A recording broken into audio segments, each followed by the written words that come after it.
Yo, good morning, traders, and welcome back to another episode of Market in the Morning. I'm your host with the most, Kevin Dubrisky, and as you guys see, I have a bit of a different background. Now, the reason for that is because we're having some internet issues. The whole town lost Wi-Fi. I had to do a little bit of traveling to get here, but we're here now. Let's make some money. I hope you guys are ready because Market in the Morning starts right now.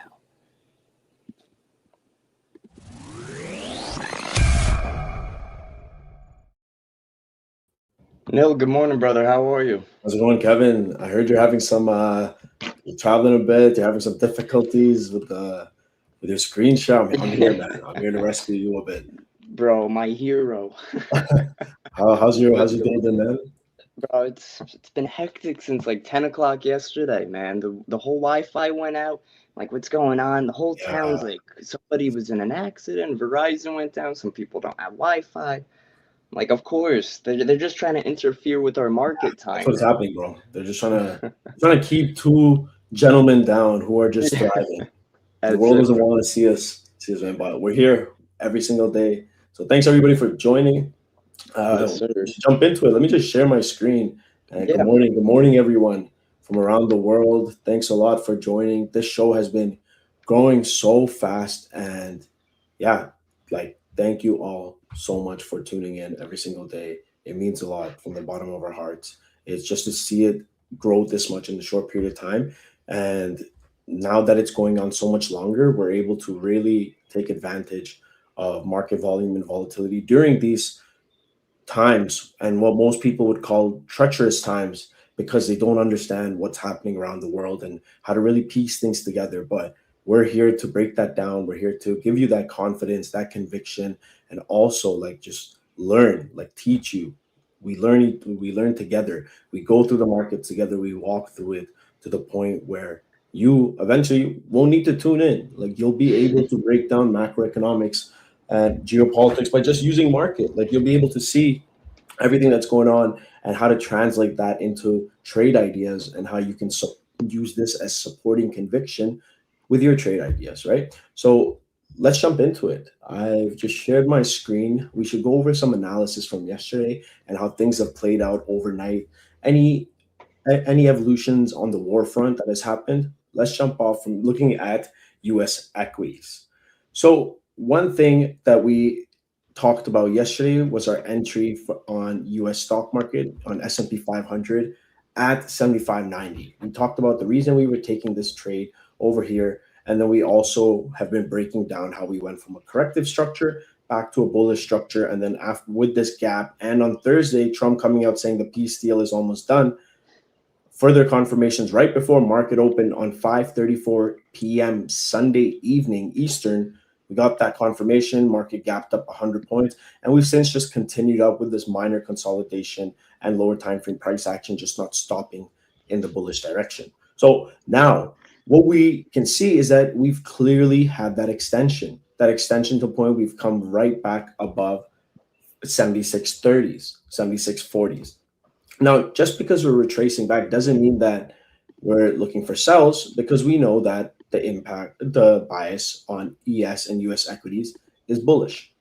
So when you see this sort of bullish bias, you know that we can either continue up to our bullish target by just doing a smaller pullback, or we could do a deeper pullback, whether that could bring us down to one of these levels or a minor level that's anywhere in between, wherever the market decides is a good price and buyers decide to jump in.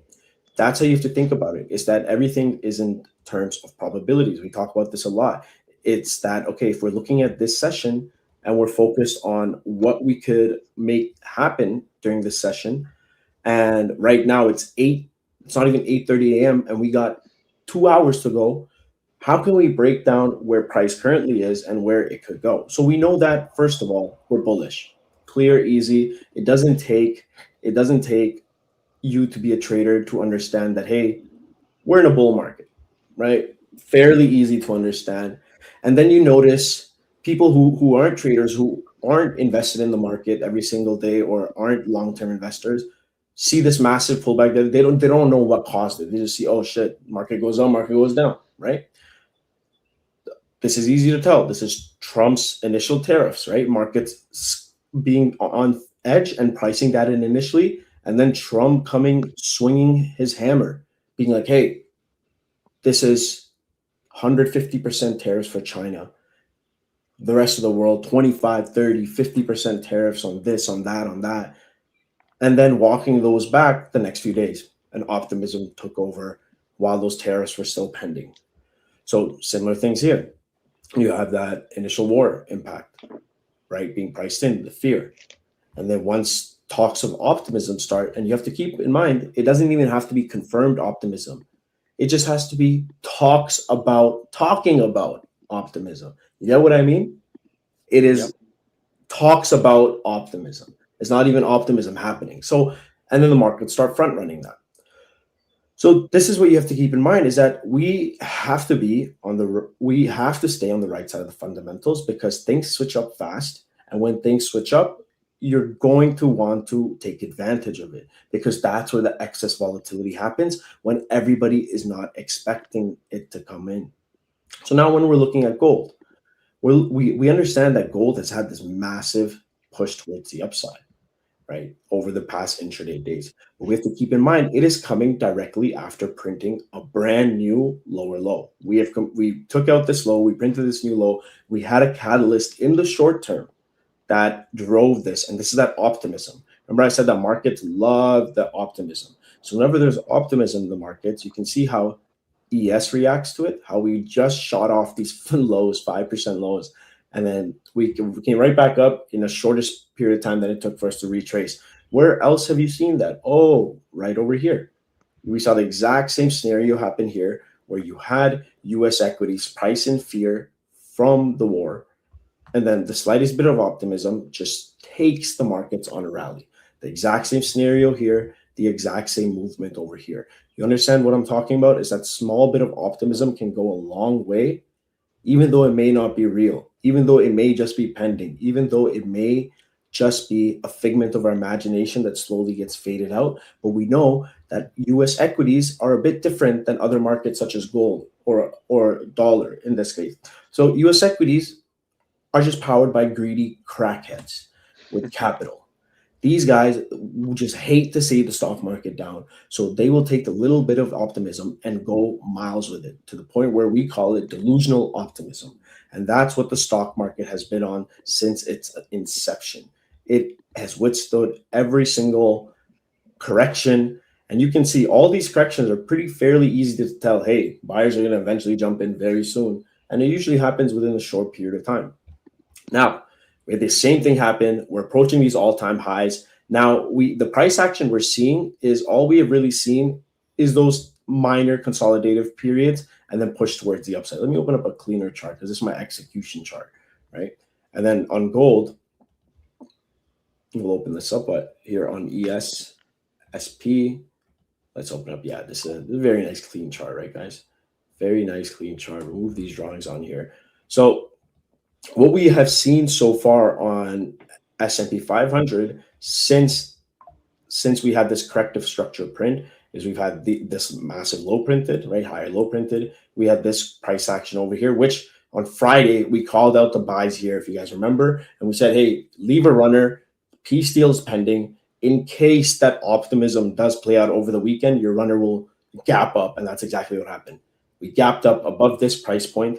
We're pushing up. Yesterday, we talked about, hey, sometimes when the optimism is so strong, you'll just have minor consolidation periods instead of a pullback, and then the buyers will play out. And that's kind of what it's mapped on here, where it's like, hey, you might not get this pullback. You might just get a continuation play towards the upside because optimism is so strong. And that's not just right now. That happens quite often when you're looking at historically. This is in the period of where initially Trump talked about the 2-week ceasefire right here. You had these bits of consolidation periods where afterwards the market just continued to rally and you get minor pullbacks, but they led to clean intraday plays and you could just enter, hold, take profit, hold some runners and continue to let this run. And that's what it led to new all-time highs in this case, right? So now similar, but on a smaller scale, we had the same thing yesterday where we had that minor consolidation before we got the push for the rest of the day. And then I took some profit up here. But we're overall making our way, inching our way back to all-time highs as we previously talked about. Now, when you're looking at this on an intraday basis, is if we don't pull back from, let's say we don't continue to push up from here, where can we pull back into? This is a good area on the intraday time frame where you can see maybe New York Stock Exchange open dipping into before you see buyers potentially jumping back in, right? Or maybe you have some better demand price points down here, and these look like good areas. This would fill the gap as well. Just somewhere within this price action gap area would be also good. And in this case, if you saw price action, let's say break this consolidation order block or whatever you want to call it, uh, and you saw a price retest and come down, then you'd just be watching to see where sellers start getting absorbed, where buyers start stepping in, where you see that exhaustion happening, right?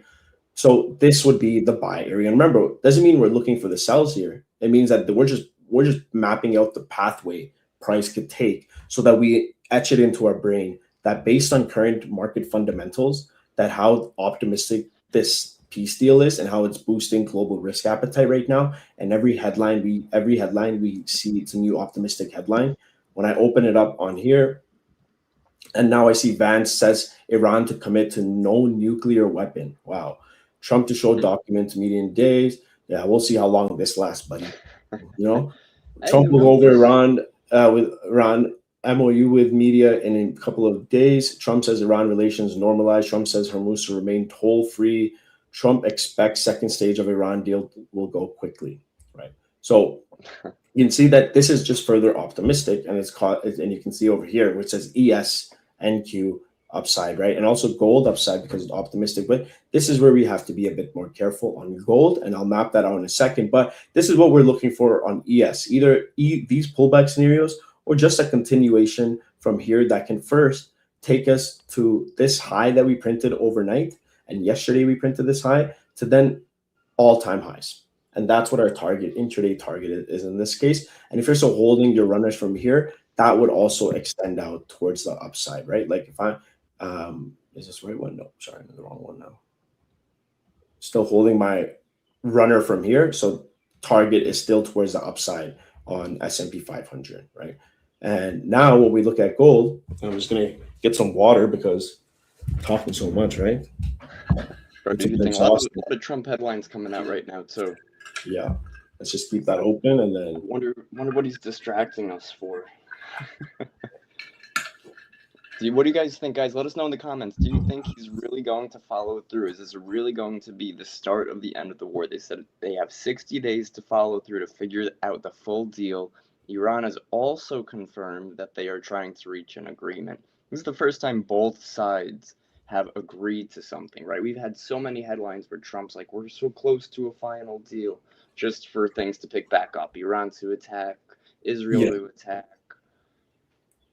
Yeah, I agree. And this is where you see gold on market is still holding more bullish on the intraday because these peace talks and deals are still happening and are holding more weight. So when we look at this, we have to keep in mind that hey, we have to see how this evolves. Right now, we are seeing this optimism being priced in across the board, correct? We're seeing it on gold, we're seeing it on S&P, we're seeing it on crude oil, we're seeing that optimism being priced in since last Thursday. That's when it started.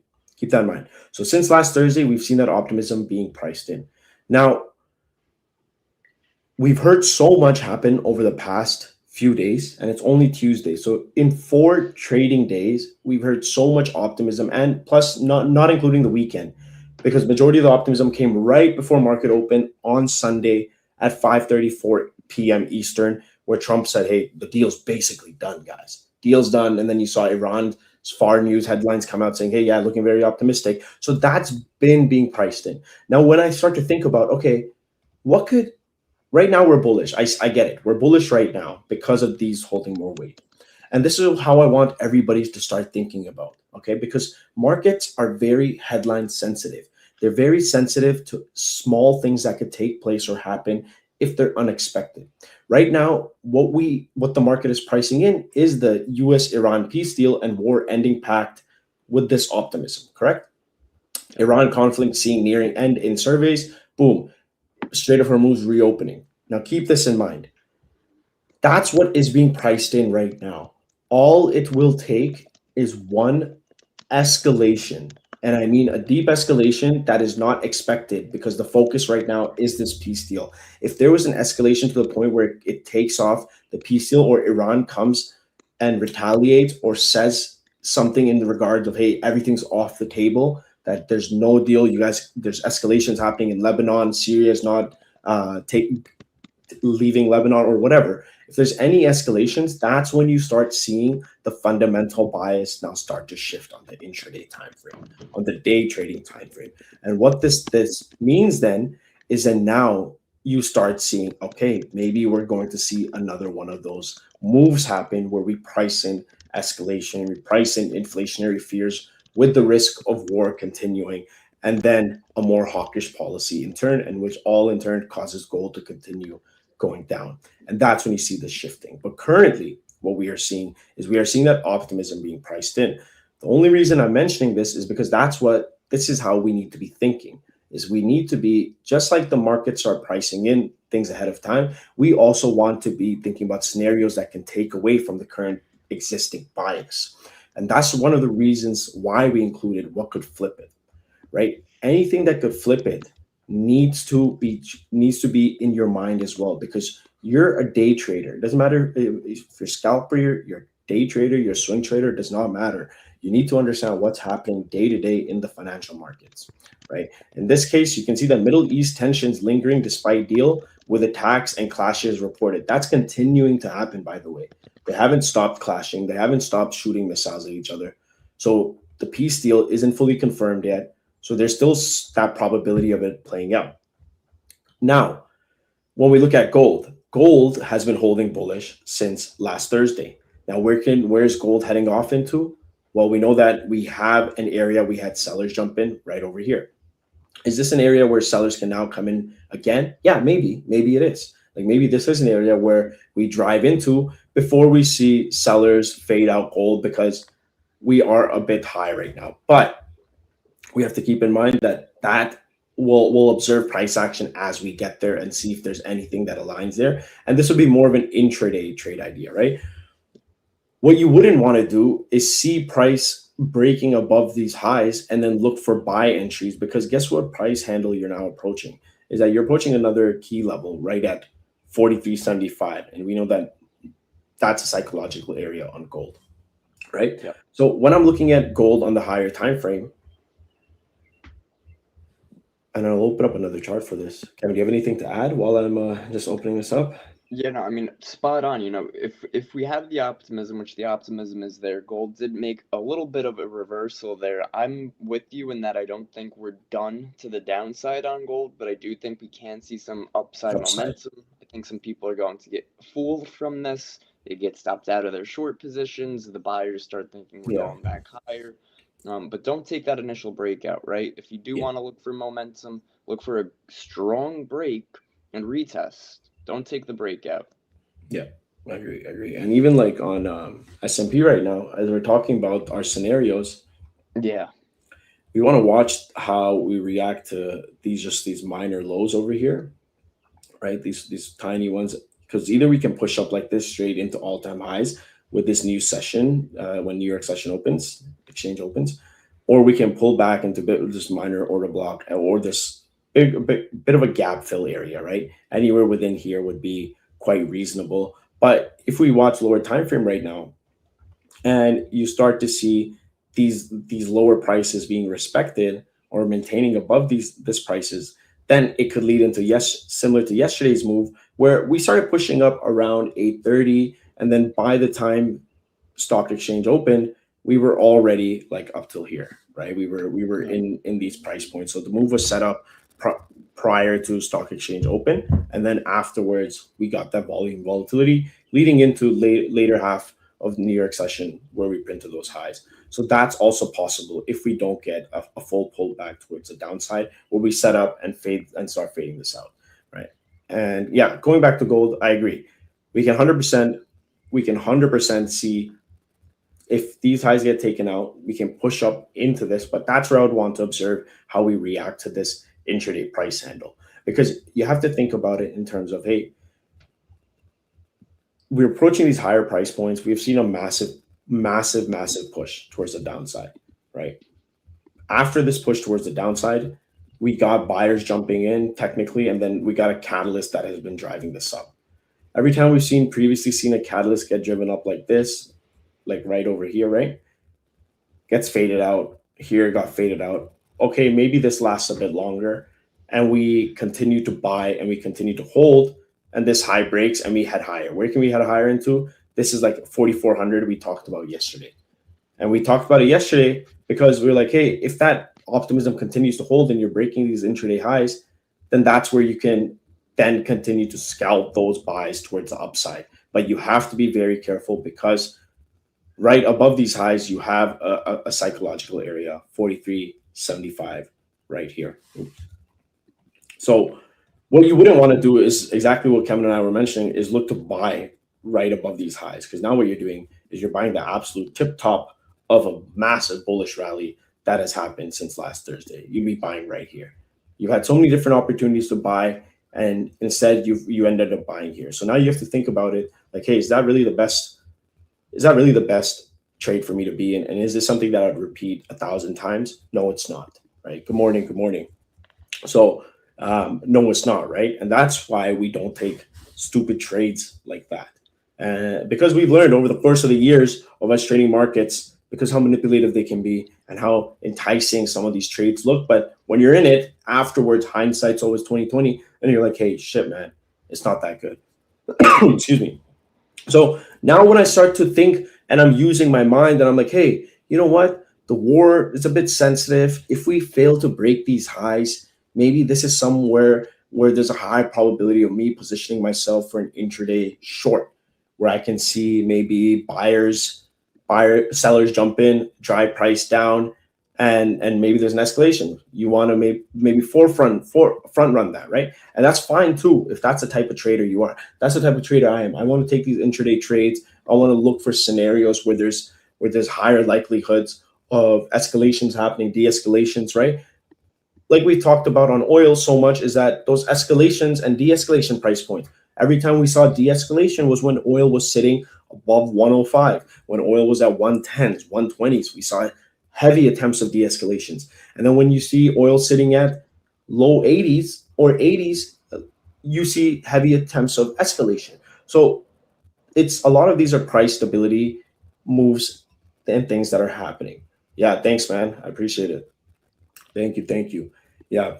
Good play from there, right? From yesterday's call. Yeah, that played out beautifully. That triple bottom overnight, and then it just, dude, there's so many people that were trying to short these lower highs, but it was such a strong area that we talked about. Those London lows, great point to bring up. This London lows that we talked about, that if we came back down here, we could see those buyers play out, and yeah, like it just played out beautifully, right?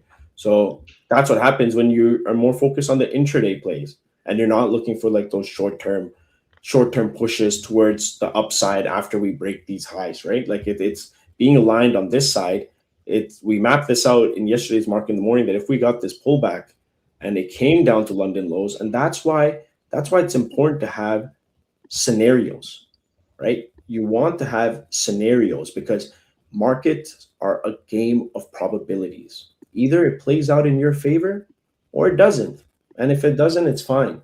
You risked, because you're not going to get the Ferrari without putting some money on the table, right? No risk, no Rari. No risk, no Rari. So you risked your money, you took a loss, that's fine. Maybe the downside plays out, where if I go to market, I go on ES, and I'm looking at the intraday play, maybe we don't pull back, continue from here.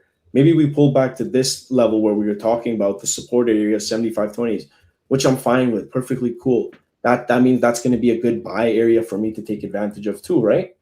Yeah. Or we get this continuation because it looks like there's some sort of maybe low being printed here, right? That maybe if this keeps being respected, we can take buys around this area, because we can see that maybe this aligns with our scenario over here where we get a continuation play, and it's similar to how something happened, similar to how it happened yesterday, where we had that set up earlier on in the session. Or this being like your B level setup that we talk about, how it's not always the best setup, but it's still an existing setup that maybe you want to risk a bit less on, let's say you do half your actual risk because you're waiting for more of a pullback play, which is completely fine too, because that's what that dynamic risking is, right? It's where you understand that, hey, you know what, buys from here can work out, but they're not going to be as high probability as a pullback from all the way down here. But I still want to risk take this trade. Okay, I'll take half my risk. I'll enter here. If I take a loss, I've accepted it because I was still willing to put money on the table. Best case scenario, I risk 0.5%, I make 1.5%. Boom, smashed it. Beautiful day for me.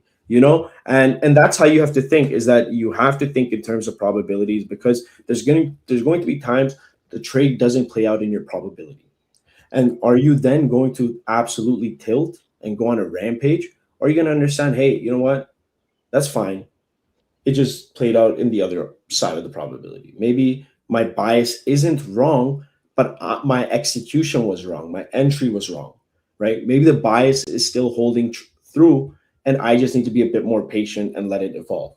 Like if you look at some of the sells that we took last week and leading up to these weeks, right? And we start looking at these cells, like look how many times this in this cell area we tapped into 4350s.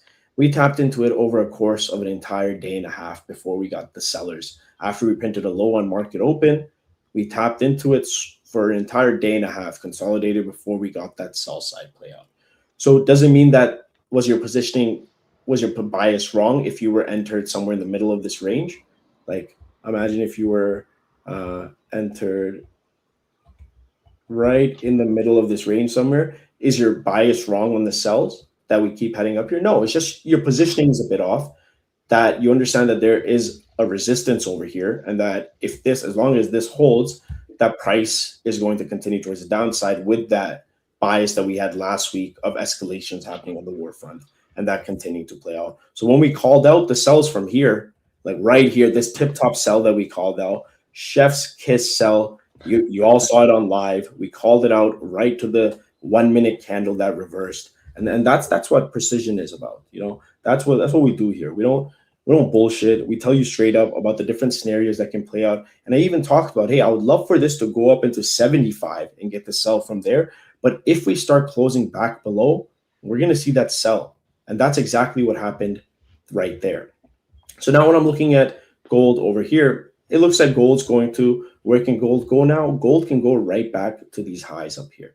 And that's where I would want to start watching and seeing how lower time frame reacts to confirm whether we're going to break above here, head up right to 75, or are we going to see some sort of selling pressure step in? Because you have to keep in mind, gold is at these highs. There's a higher probability that we go down, right? You get some sort of reaction on the initial push up, and then you'll have to judge whether that can be sustained. Otherwise, we continue to ride these buys as we did from 4307, right? This was a clean area we talked about yesterday's market in the morning. And this is what I mean, is that some day trades will take longer to play out. We talked about this area, and the other area we talked about for buys was this same 75, 70s area down here.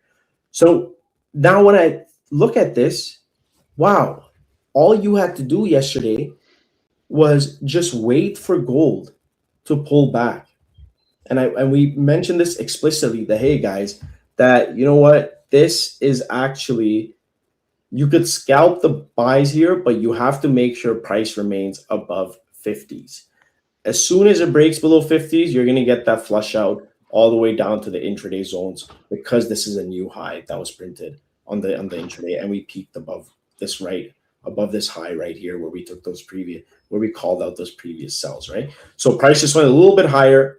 You can see that's why those breakout buys are terrible idea always, because you would be buying at the high, and then we saw an intraday retracement, but still maintain that structure.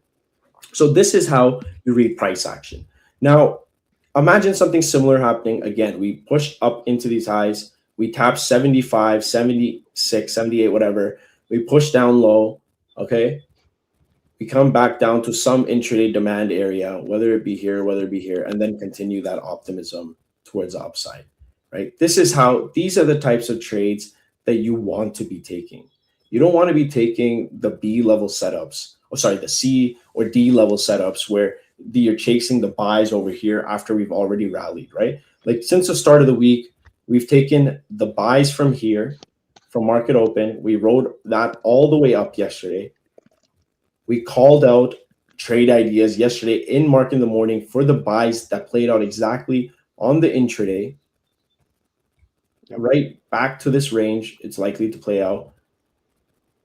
These are the types of trades you want to take. You don't want to chase the 10 pips. You want to be aligned with what's going on in the market, right? You want to take advantage of the current optimism or the current escalations on the war front that are happening that's causing money to maybe outflow from gold, maybe quick pullback on equities. But now you can even see here that maybe on equities, our B type B scenario plays out where we actually continue to push up from here after consolidating a bit. Right? That's what we were mapping out right here, is that if price continues to do this is a great area. This would be a good area to then have your buy, right? It would be something like you would have a buy idea of something like this. And then where'd your target be? Well, your target would be towards the upside first here, and then obviously like towards these highs that were printed over here, and that gives you a 1 to 3, and then towards the upside being all-time highs, right? And then that's like 1 to 7 plus. Now you start thinking in terms of probabilities. Now you're like, okay, if this plays out, if this exact scenario plays out that we had marked out like 15 minutes ago, and this holds, then we're going to get this continuation play. And then I got to manage my risk as we go up.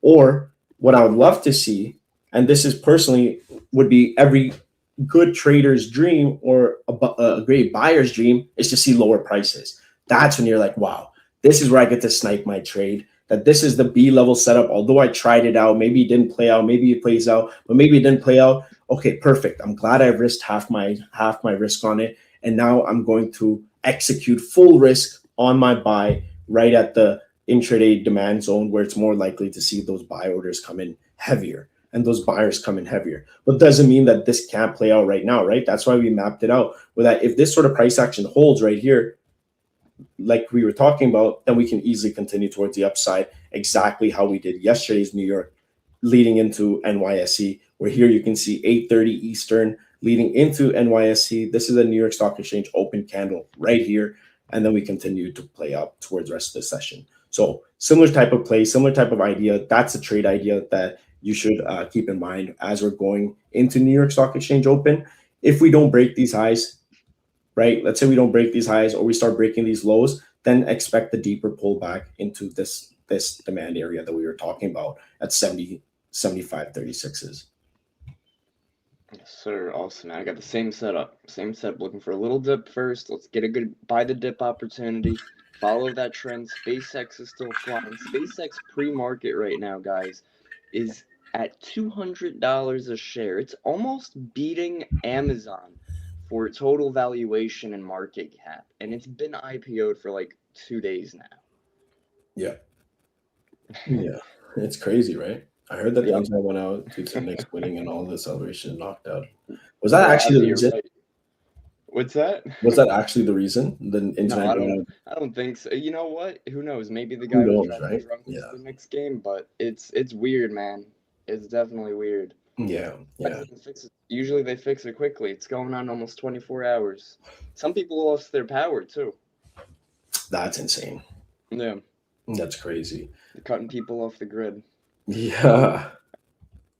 Yeah. So this is playing out right now as we were talking about. So if you're in this position, this long position that we were mapping out from down here, you could hold this going into New York Stock Exchange open, because it looks like this is likely to play out, given that we continue to etch up closer to these these highs over here and we break past it. Otherwise, again, this would be your half risk trade, and then here you'd be like, okay, put your balls on the line, do what you said you're going to do, execute your buys, given you see that structure shifting when lower time frame comes here, and then you see continuation towards upside, just in some sort of manner like that, similar to how it was yesterday. So that's price action, combining price action, starting all the way from the fundamentals, understanding, hey, peace deal is ongoing. It's boosting global risk appetite. Stock market buyers, we know they're crackheads. They just love rallying the market. They want to get their fix. They want to get their buys in the game. They want to get their daily money made. So they're going to continue to buy this on the little bit of optimism that exists. And it wouldn't matter if there was an apocalypse happening. Stock market buyers, stock market would be at all-time highs because that's how greedy these guys are. So when I have this information, is now I can have these different scenarios in mind, and you can turn on the scenario tabs here and see where price can pull back into what areas you could watch, and then also just correlate it to your analysis as well, because Right. optimism goes so far in the market. And we talked about this, we brought this up on an example that this push up after this 10% retracement, we started pushing before we even saw optimism come in. And then as soon as Trump came in on this candle, talking about the 2-week ceasefire, boom, every single we barely got a pullback. Every single consolidation period was bought up. And then came the period where every pullback kept getting bought up. Every minor escalation was eventually bought up because the optimism ran so deep. Similar, same fashion over here is that escalation, hot data, NFP, escalation. We got CPI over here, and then you got de-escalations, peace deal, and the market absolutely running off of that optimism, especially with the start of the week. We got the gap up, and then continuation, consolidation, continuation. And it looks like similar to how things might play out today. If they don't play out and these lows start getting taken out, that's when you adapt and attack on this scenarios where you get those deeper pullbacks, and those are more favorable, right? That's why we map it out in terms of like, hey, this is your this could play out, but this is still lower probability. This area is still lower probability. This is higher probability. This is even higher than this. So that's what it's about. It's where does the market want to get? Where do buyers want to take the bid on equities, right? Where's equities going to catch a bid? Is it going to be from here, right at NYSE? Maybe we dip a little lower and then we push up, or is it going to be from down here? That only time will tell, and then price action will tell, right? But as long as we're just aligned on the right side of the macro bias, and we keep in mind if something can push price action against us or push the narrative against this bias that exists, then we'll adapt. But otherwise, we just continue locked in to what we're playing out, right? To this intraday moves that we're playing out, right? And then how we talk about, okay, even if we peak into these highs and come back lower, then we'll have to see how price reacts here, because there's still buyers down here, right? It's not a one-sided seller market as it was over here, where every single pullback was getting faded out in the lower time frame. Here, right now, we're seeing buyers are dominant.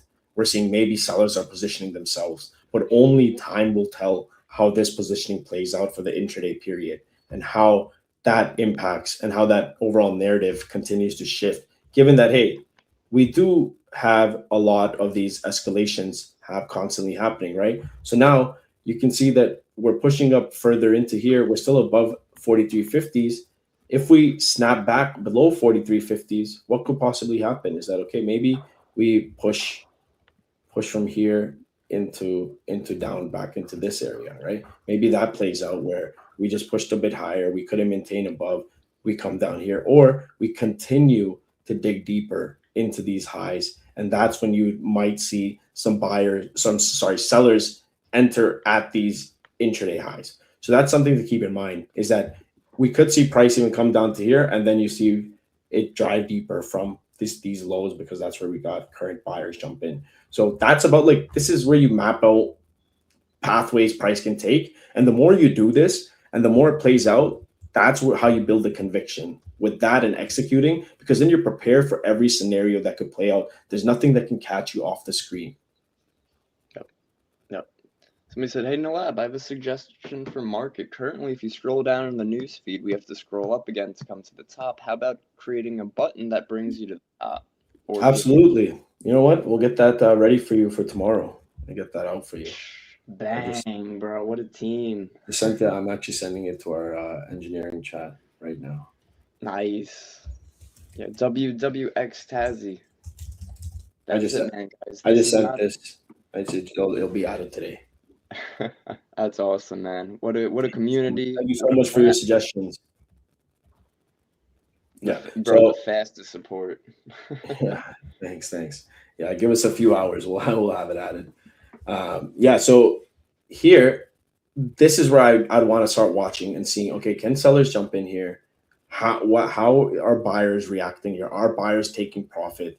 And if that reversal was to happen, it wouldn't happen on a single tap, right? Like things like that you see happen over the course of the hour or two, where you see price action eventually shift in the lower time frame. And that's when you start positioning yourself. Like no one's saying you have to position yourself on the first tap of it. That's stupid, right? You'd just be setting yourself up for failure. You have to watch that shift in structure, especially that's what we did on equities, right? When we're looking at equities on the intraday time frame, we watched and we anticipated for this shift in structure to happen. And then we were taking those buys with ease. And you saw us call those buys right here, right? You saw us say, hey, leave a runner on these buys because we're going to gap up. I still have the drawings from when we were mapping those out. Oh, they completely got messed up because of the adjustment. But you can see we were completely anticipating this reversal and we were mapping it out as it was happening and as the corrective structure was printing based off of hot data. So hit B yeah, adjust. That should there we fix go. it. Yeah, there we Nice. go. So here, let me fix the. Yeah, there we go. So we called out this trade, said leave a runner, optimism in play, boom, pushed up. Called out the buy here, leave a runner, optimism held overnight. Guess what? We're pushing up. Called out another play here. Guess what? We're pushing up. So this is about building a bias from a dashboard, understanding this is the bias. These are my event scenarios that can play out, my price scenarios that could play out, price projections that are aligned with my fundamental bias because I understand this is what's impacting the markets. The top thing is Iran US peace deal boosting global risk appetite. And now when I see this, I can paint a picture and I can understand, I'm going to take risk here. But if we come down here and this doesn't play out, cool. I'm not going to switch up my conviction. Instead, I'm going to align myself. Oh, and here's that goal where I talked about coming right below 50s. And if we come right below 50s, you're going to see those sellers jump right in, right? And what do we see here? We see these sellers just jumping right back in with ease. So you have to keep in mind that we are at these highs, right? Like here, let me reset this chart. We're at these highs. We're tapping into this area. Buyers are more sensitive right now. Sellers are like you can see that this is caused by buyers exiting position at highs, sellers jumping back in. It's a transaction that's happening, right? Doesn't mean that we're not going to push down. Remember what I talked about is that not getting like soft-handed and then just taking a position just because you see one bearish candle. Right. You'd want to observe now, how do we react to price at this high, like below 50s right now? Do we maintain below 50s as we were mapping out before? Like if we maintain below 50s, where are we headed? Are we headed right down to here? And how do we react here? Are we going to break this area? Is this an area that maybe buyers jump? It's all about observing price action. You have to take this information in as it comes. And this is why you can't be distracted when you're trading, because information comes in right as it develops. You can see us talking about, okay, if this area holds, you're going to get buyers coming in here. You're going to get buyers jumping in, maybe continuation plays similar to how we had yesterday play out. Or we get a pullback, a desired pullback to the areas we'd want. Perfect. Both scenarios we're prepared for. We're understanding the probabilities of each side, that this is a B level setup, that maybe this doesn't play out, but at least I only risked half, right? And with gold as well, maybe this is just a pullback leading into the new hour candle. This creates a lower wick, and then we push up higher. That's where the scenarios come in. So now when you're building a bias and mapping out these scenarios, you start looking for the best areas to execute. And the best areas are at these intraday zones. They're not at these lower time frame areas where you're just looking to take a buy from here and ride it up here. Like that's like peanuts. I want to catch the whole move. I don't want to catch a piece of it. I want the whole pie. Yeah. You know, like look at these moves when you zoom out. But then a lot of you are just zoomed in like this. Focus on catching 10 pips. It's like, what are you guys doing? How can you pretend to be a trader in the financial markets if you can't make sense of, hey, what's going on here? Is that, hey, we could switch bearish like we were talking about. If we're below 50s, we're going to see sellers jump in. If we snap below 50s, we're going to see sellers jump in, which is not out of the ordinary, because we understand price mechanics. We understand market mechanics, that we're at this resistance, and we mapped out that if we push below, we could potentially continue lower, or we push higher, and this is actually where sellers jump in. So with these scenarios in mind, we're able to be more confident when executing on these different types of plays that happen, because not always will the market do exactly what you expect, right? Not always will the market push up to the exact price point you want and then do the move from there. Like this trade that we called out right over here, we were watching price action, and you can go to it on Tuesday, June 9th, 1 hour and either 16 minutes or 31 minutes. That's where it was. Either one of those timestamps. And we talked about, as price was pushing up, hey, if we start closing below here, that's good for sells, because that means we got close enough to the price point we wanted, which was 43.75. We got up to 63. As soon as we closed back down below, I'm like, guys, short. And look at that play that happened. That was a 3,000 pip play towards the downside. You can go to this market in the morning and watch us take that entry live. Okay. Now, when we start understanding this and keeping in mind, hey, we're at highs. Okay. The probability we keep pushing higher and higher gets lower and lower the higher we go without a pullback. We haven't gotten a major pullback. We're keeping at these highs, and now it's more likely that sellers jump in because the probability of selling at highs increases. There's no institutional buyer who's going to be buying gold after we break this high. That's like illogical when you think about it, right? There's no institutional buyer that's going to be selling S&P when it's crashing 40%. Think about that. Like mentally think about this. Like if something is correcting 40%, that's a way better buy if you were just as willing to buy it when it was a 5% correction, right? So it's a discount or you're paying a premium. And when we're looking at gold, now you start mapping out exactly how it's played out on the intraday time frame, that sometimes, it takes more than a few days for things to play out. Like it could take a week for the day trading bias to switch and then escalations to happen after the peace deal gets faded out. If that was to happen, doesn't mean it's going to happen this session. I'm just saying it could happen over the course of the next few days.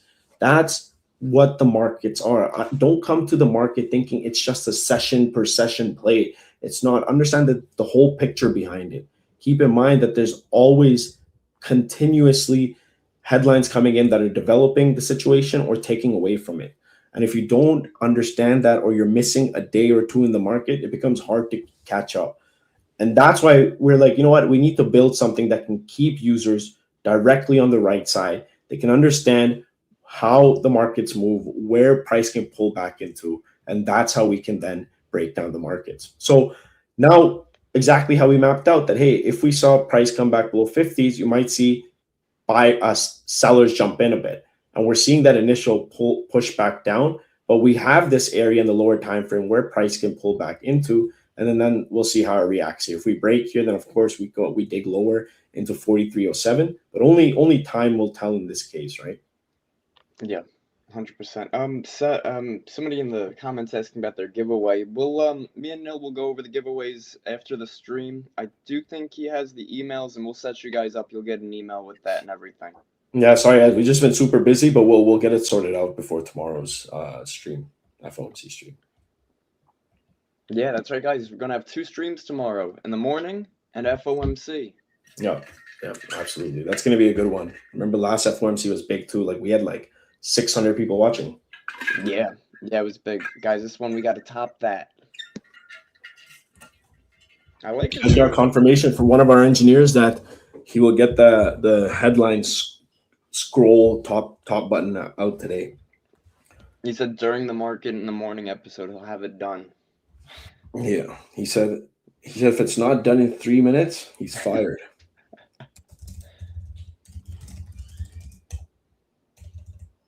I'm just W's in the chat, bro. You guys know it, man. Spam some W's. Let us know what you're trading, what you're looking for. I like this area that gold's coming off of right now. This was the point that we consolidated before we pushed higher. yeah, yeah, Would like to see that hold. We yeah, haven't taken out previous day's high yet, so it sort of gives me the idea of just be careful if you do trade this range. yeah, yeah, exactly. Be careful as you do trade this range. Again, you have this intraday range when you're looking at the markets on the intraday time frame in the 1 hour. You have this low at 4,300. You have this high at 4360s, 4370s. You understand that as we dig into here, the probability of sellers coming in increases. Yep.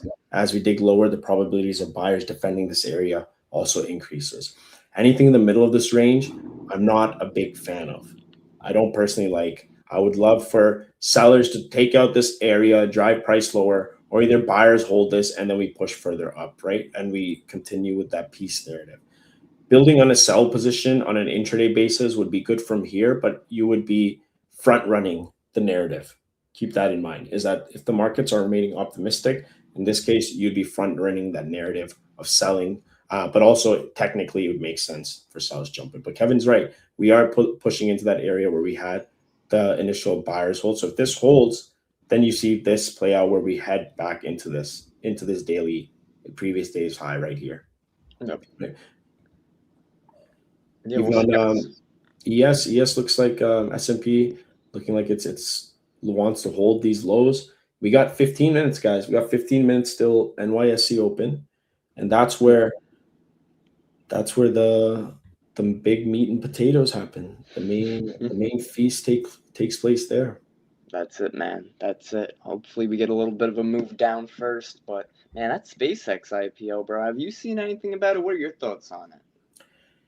Man, honestly, not too much thoughts on it. I whenever see hysteria and mass amounts of people looking at a certain market, I just completely stay away from it. Like Yeah, I don't put any attention to it.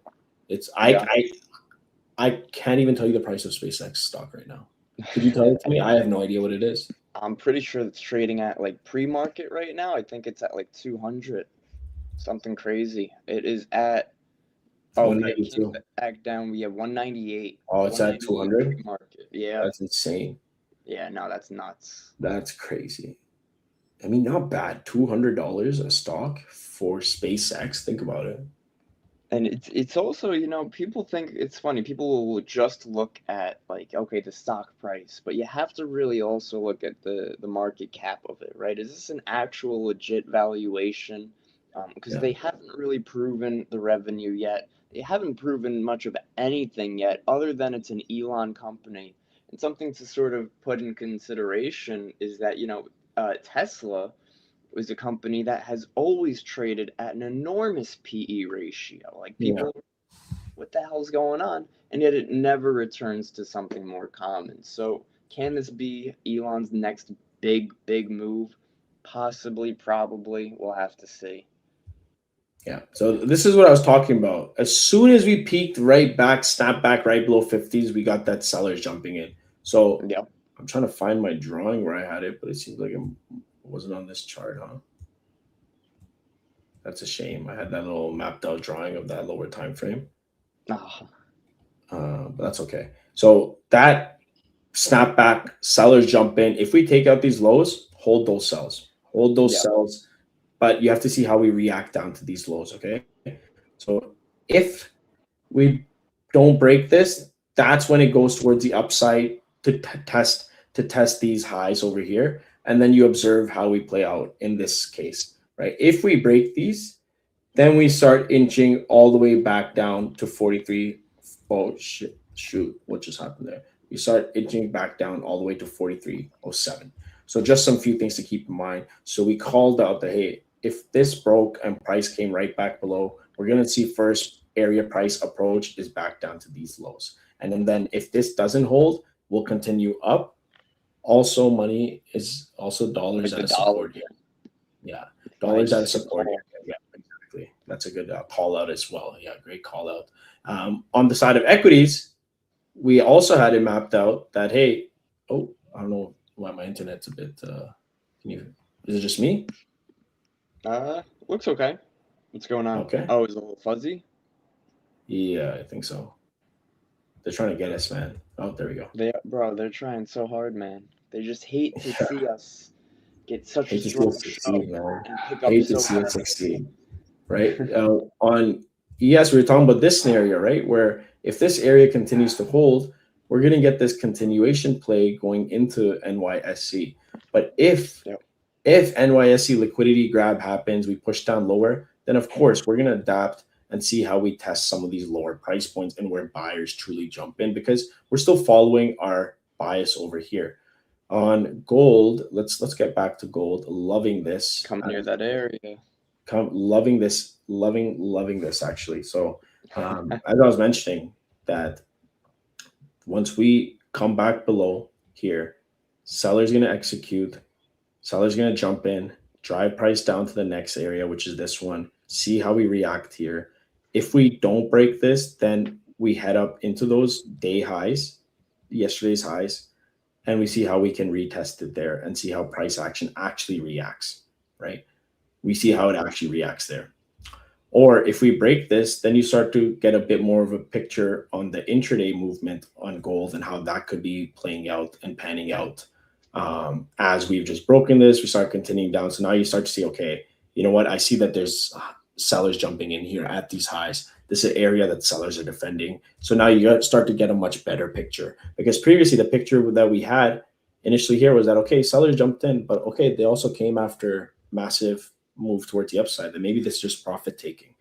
Now, imagine that if a situation happens like this, where you see this downside play happen all the way to here, now you know, okay, this level is being defended by sellers. I know that that is an area that sellers are active. So now the picture becomes a bit more clear that if we start start seeing escalations and the peace deal gets priced out and it's not being completed, then maybe this was that area where that positioning gets built for the coming month or so where that escalation happens, right? And then this doesn't happen right away. Things take time to evolve. And that's why we were mentioning that no one's expecting gold to completely sell off today. But the fact is that, hey, we're approaching these highs. You have to keep that in mind that if we close back below here, you're going to see that selling come in, those sellers come in. And guess what people are doing? This is why I said don't chase those breakout buys. It's not worth it. Align yourself on the opposite end.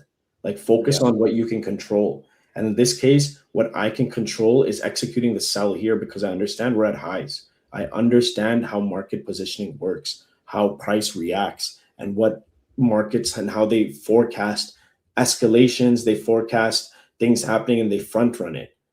I want to build my positioning around that. I don't want to be the person chasing buys or chasing sells when you're at lows or chasing buys when you're at highs. I think that's just stupid, right? Like Yeah. let's just align ourselves on the right side.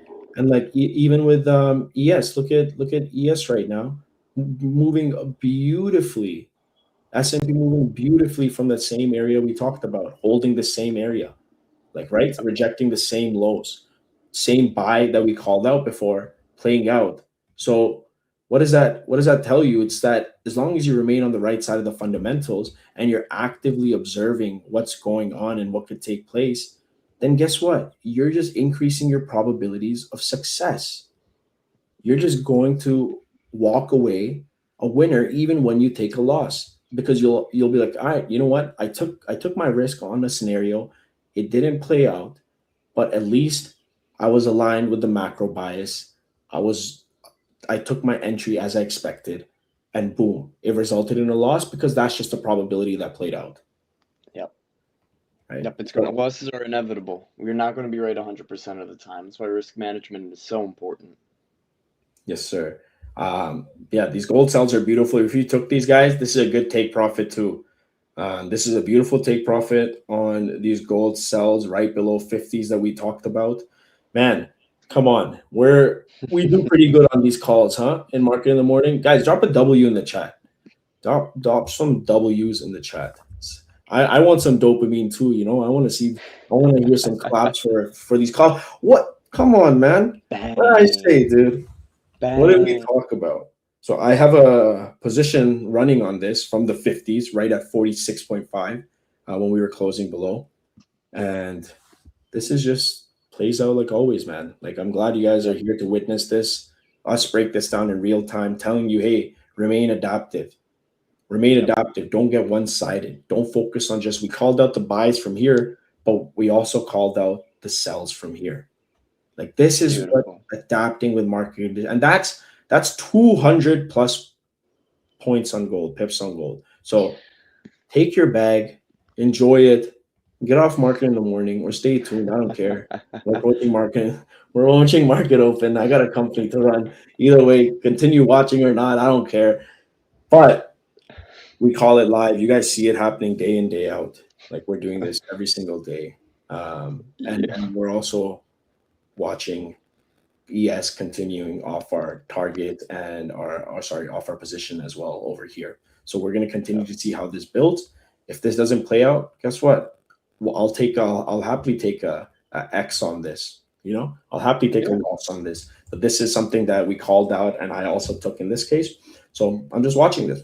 Where my stop loss is actually 10 points. So I have a bit of a wider stop loss because I'm aiming for the full all-time highs. And in that case, it still keeps me at like a 1 to 4 plus risk rewards ratio. So Nice. you could also just keep it tighter if you're like a scalper and you think you only want to hear. But just because I see these lows over here, I want to make sure that my stops are a bit more aligned right at those, or a bit lower than those, right?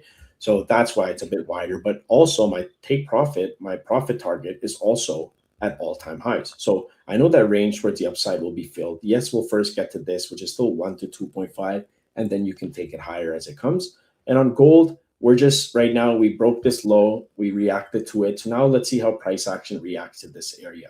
Do we continue like this in this fashion towards downside, or do we see maybe we start pushing and dig deeper into this resistance, where then we can see sellers try to test that area once more? Again, time will tell, time will play out. But if you're in this sell, guys, best case scenario, put it to break even right now. Put it to break Yep. even if you want. If you're confident in it and you have some conviction, just move it above this high. Like, that's not Yep. much, right? That's right above that lower, that high just got printed. Otherwise, move it to break even. In this case, we'll move it to break even. Now it's a risk-free position, right?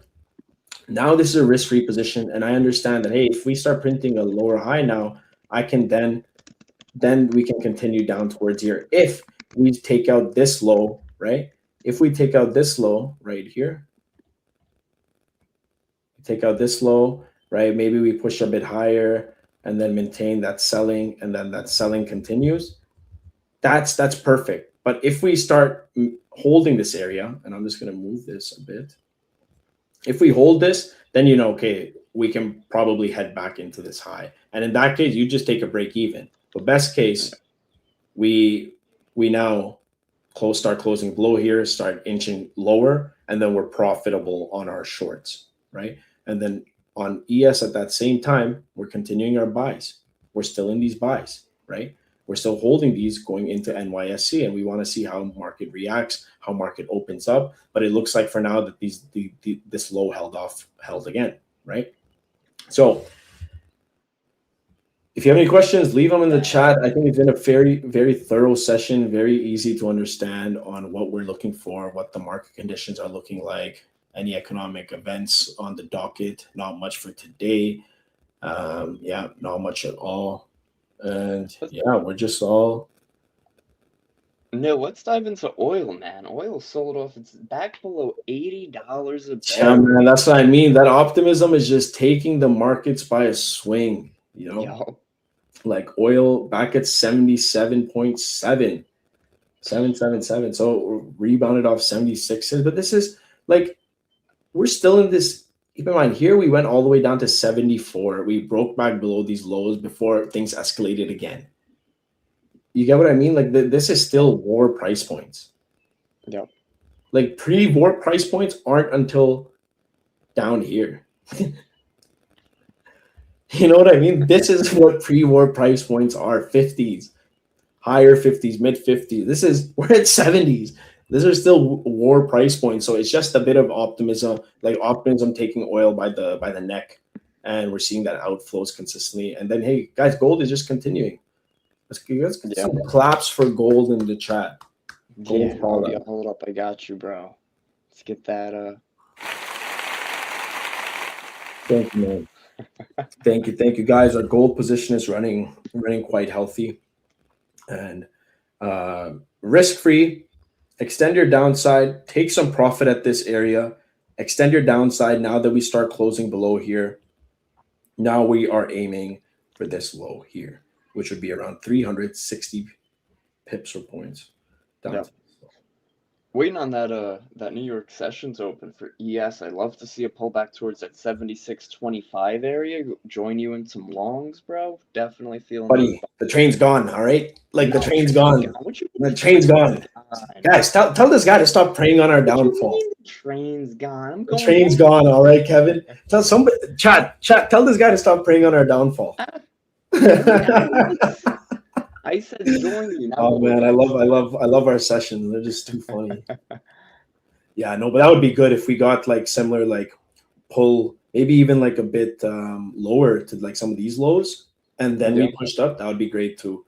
Would be not a bad setup at all. But the train's gone, buddy. So next time. Guys, you know what? This is what happens. Sometimes you miss it, sometimes you don't. But that's when you're really tested on who you are as a trader. You know, when you're not in a position and it's going, just listen, I'm not grabbing it now. I'm saying I want to see that pullback. Yeah, preying on our downfall don't make you a religious man. I love that bar. So love that bar. That's great. Yeah, but New York Stock Exchange open in just under 18 seconds. Gold is closing below the support. Yes, gold, please continue our outflows. We want more money. We want more money. Gold hits target. Kevin, I'm buying you lunch today. That's it. Lunch on me. Gold hits target here. And hopefully this will continue. Oh, there's that open. Let's go on ES.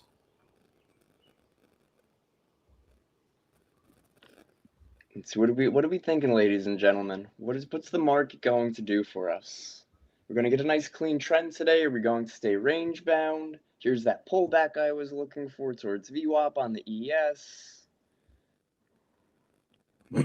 Yeah, not much going on. Still at these lows, right? Listen, bro, ain't no prey on the downfall, but I joined you on that dip, so I'm glad you got in. Welcome to the boat, buddy. Get on the boat. That's great. Well, I know you stole it from Churchill Downs, dude. That was probably my most played song in 2024. What is it? Somebody was preying on our downfall. Don't make you a religious man is a Drake lyric. Oh jeez. Yeah, you guys got to see No Lab when he's cooking in the studio. He's just got like Drake blaring. I just have Drake, Kanye. Yeah. Just success music, you know? Yeah, of course. Motivating myself towards. That's what it's about. You know, it's about listening to like good audiobooks, good podcasts, putting good things into your ears, looking at good stuff. So that's what truly, it's like sleeping. You pretend to sleep and then you fall asleep, right? That's it. Bro, the market is always watching these streams. You guys see us, we start the live stream and then we get 40 Trump headlines the minute we go live. So this is where I would keep in mind that make sure your gold position over here is we want to start seeing either lower high get printed and continuation towards the downside. What we don't want is, I'm just going to move this aside for a second. What we don't want is continuously price action building here and then you not having moved your stop loss to break even, then get absolutely obliterated because price wanted to head higher, right? Bro, SpaceX $210 a share. It's got a bigger that's pretty crazy. 210. Wow. It opened at 200 and we went to 212. Dang. Yeah, I've seen this happen so much though. Like prices, like this is minute candles are insane. The amount of volume that's in this. Yep. You know, it's crazy, right? Wow, Kevin guys, Kevin was the whale. Kevin was the institution that bought here. Wow, I'm shocked. That blew my mind, man. That blew my mind. That I was am fire, bro. I am munching on these buys. Let's Let's get it, guys. That was a go.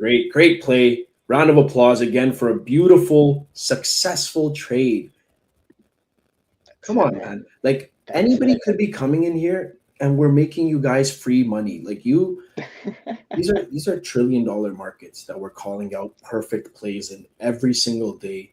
And not just technical plays. I'm talking about the entire picture. Nobody else in the trading community is doing it to this level. I'm telling you, no one else is. No one else. There's no other founder.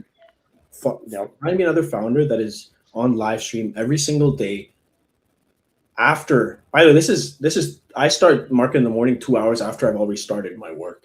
You know what I mean? So I'm already live, up and ready to attack. There's Always no other founder doing this. There's no other team that randomly decides, hey, we should do a 2 hour stream. Like, you know what I mean? We're that committed. Like, we are just Yep. that committed to making sure that you guys receive the best information in an industry that unfortunately has so much noise and so much fugazi. So Yep.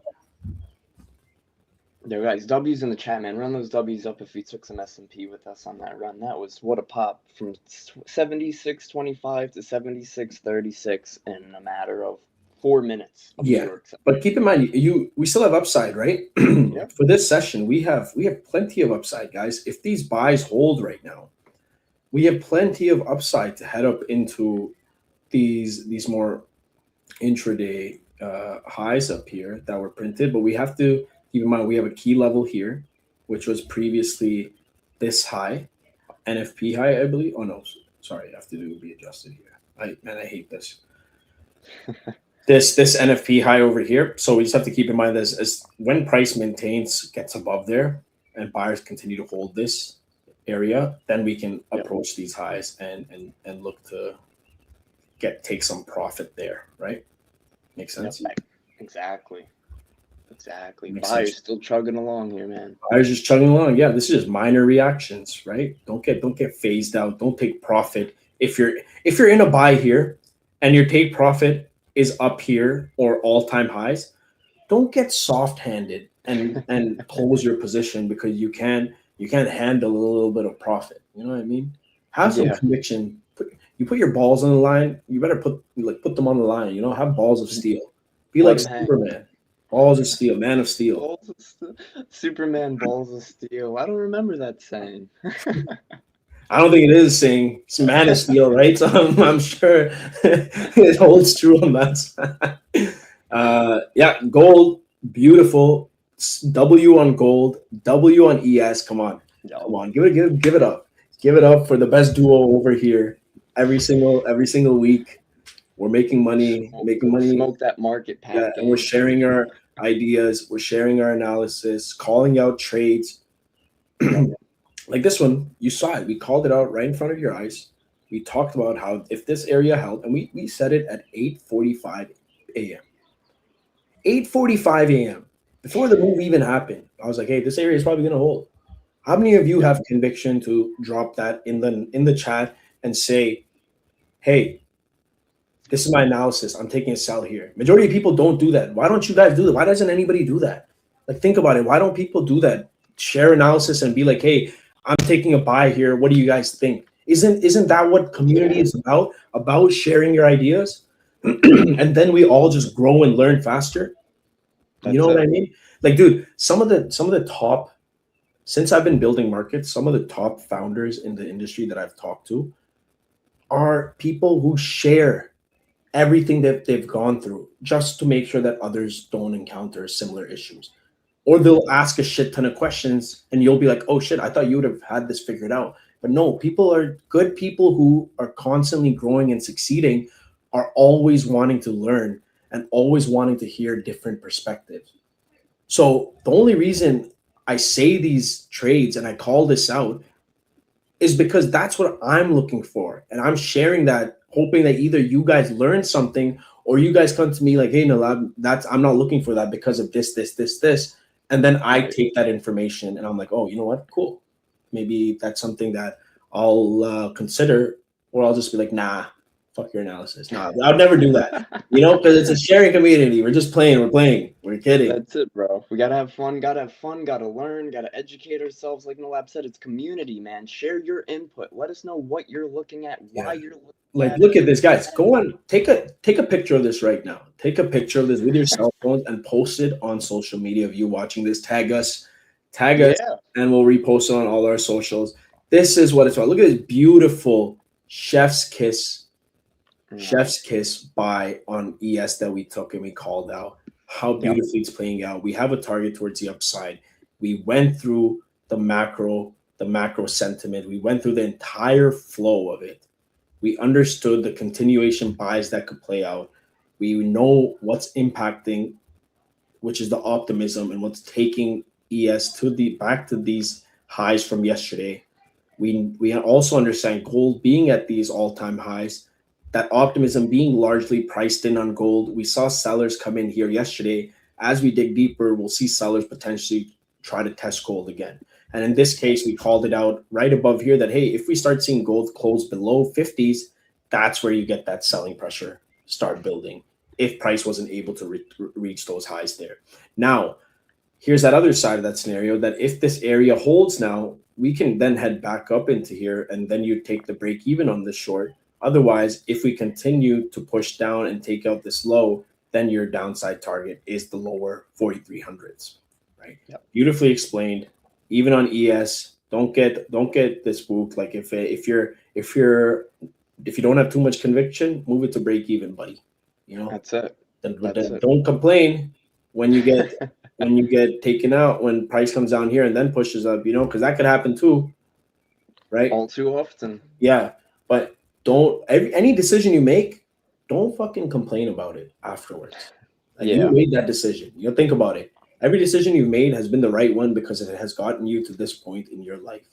There's been no wrong decision, because otherwise you would not be here. So every decision you made has been the right one. So when you're taking a trade and you tell yourself, hey, my stop loss is down here, or my stop loss is down here, and that's what I'm going to hold for, don't get pissed at, like, don't shoot yourself in the foot if you randomly move it to break even because you see it coming down and you get taken out and then it flies. Don't start raging all of a sudden. I understand that that's a mistake you made, and now you have to live with that consequence. And maybe that was the consequence that was needed for you to understand. Maybe you shouldn't interfere with your trade once it's already in the market. That maybe you should just let it run to its target or its stop loss, and you should stop interfering. Because what stops the market from, let's say the market does something like this. It comes down here and starts doing something like this, and then it shoots up. Are you going to be someone who gets soft-handed and closes his position here when his stop loss would have never gone hit? And then now he's crying and chasing a buy up here, right? With his now stop loss being all the way down. You don't want to be that guy, right? No, don't be that Excuse guy. me. So, exactly as you mentioned, one of my biggest turning points that got me consistent was when I stopped interfering with my trades.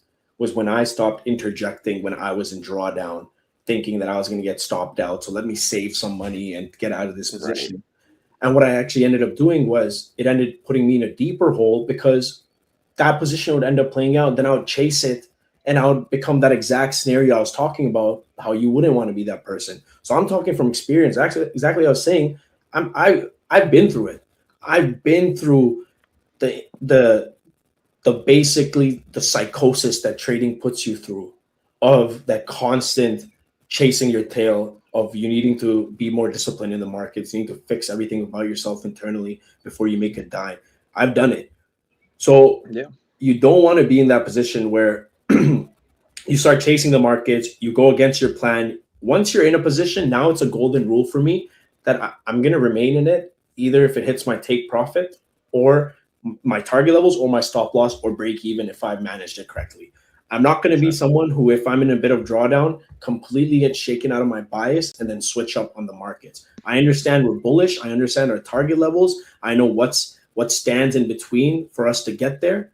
What I'm not going to do is then be blindsided based off of minor moves that happen in the market, right? I'm going to be more focused on what the upside scenario is. So in this case, if we don't as we were mentioning, that if you're in this sell and you haven't taken profit after this 200 pip sell, right?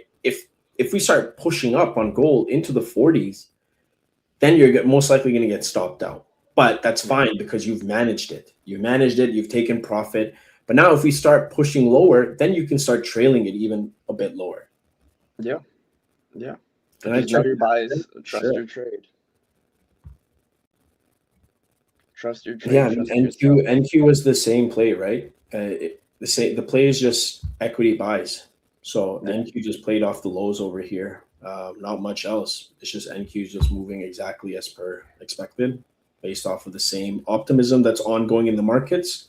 So yeah, everything's status quo on NQ as well. NQ, you can look to ride back to these highs up here, 30,900. Given that we hold this area, we called out the NQ buy over here as well, right? Like, sorry, this is what we call it, like right up here. So we called out this NQ buy. Told you also to hold it on over the weekend in case we got the peace deal, and then same thing yesterday, same sort of movement, and then today as well, like the exact same retest of this support order block area, and then continuation, right? And it's right at these lows as well, defending these lows. So as long as like this area holds, like this is the actual main intraday area. NQ, for all I care, could dig deeper into here, right?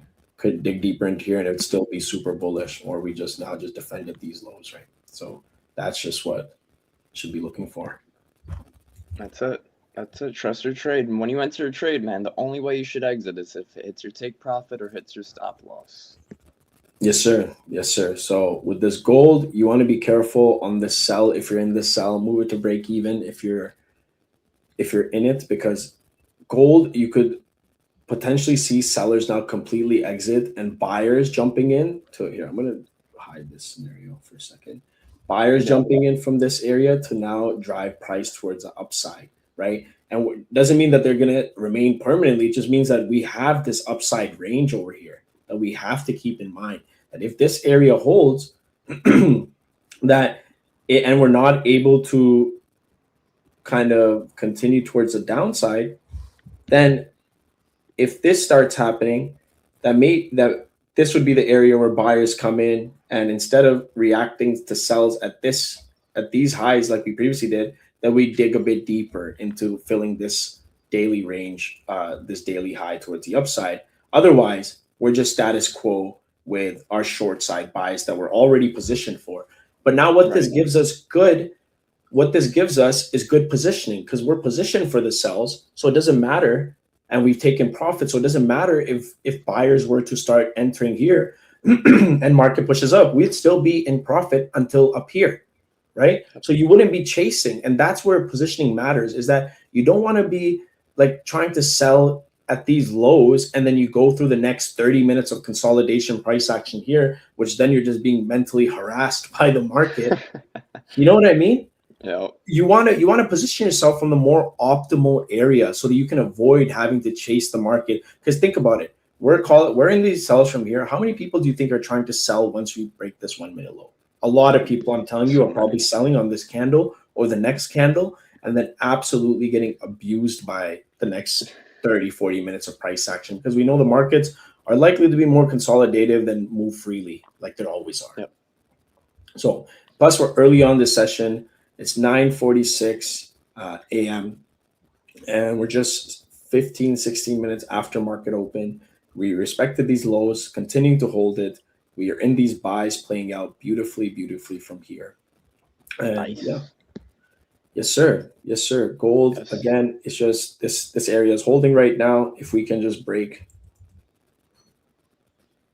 either towards the downside, it's going to give us more information and take us all the way down to this bottom end of the range.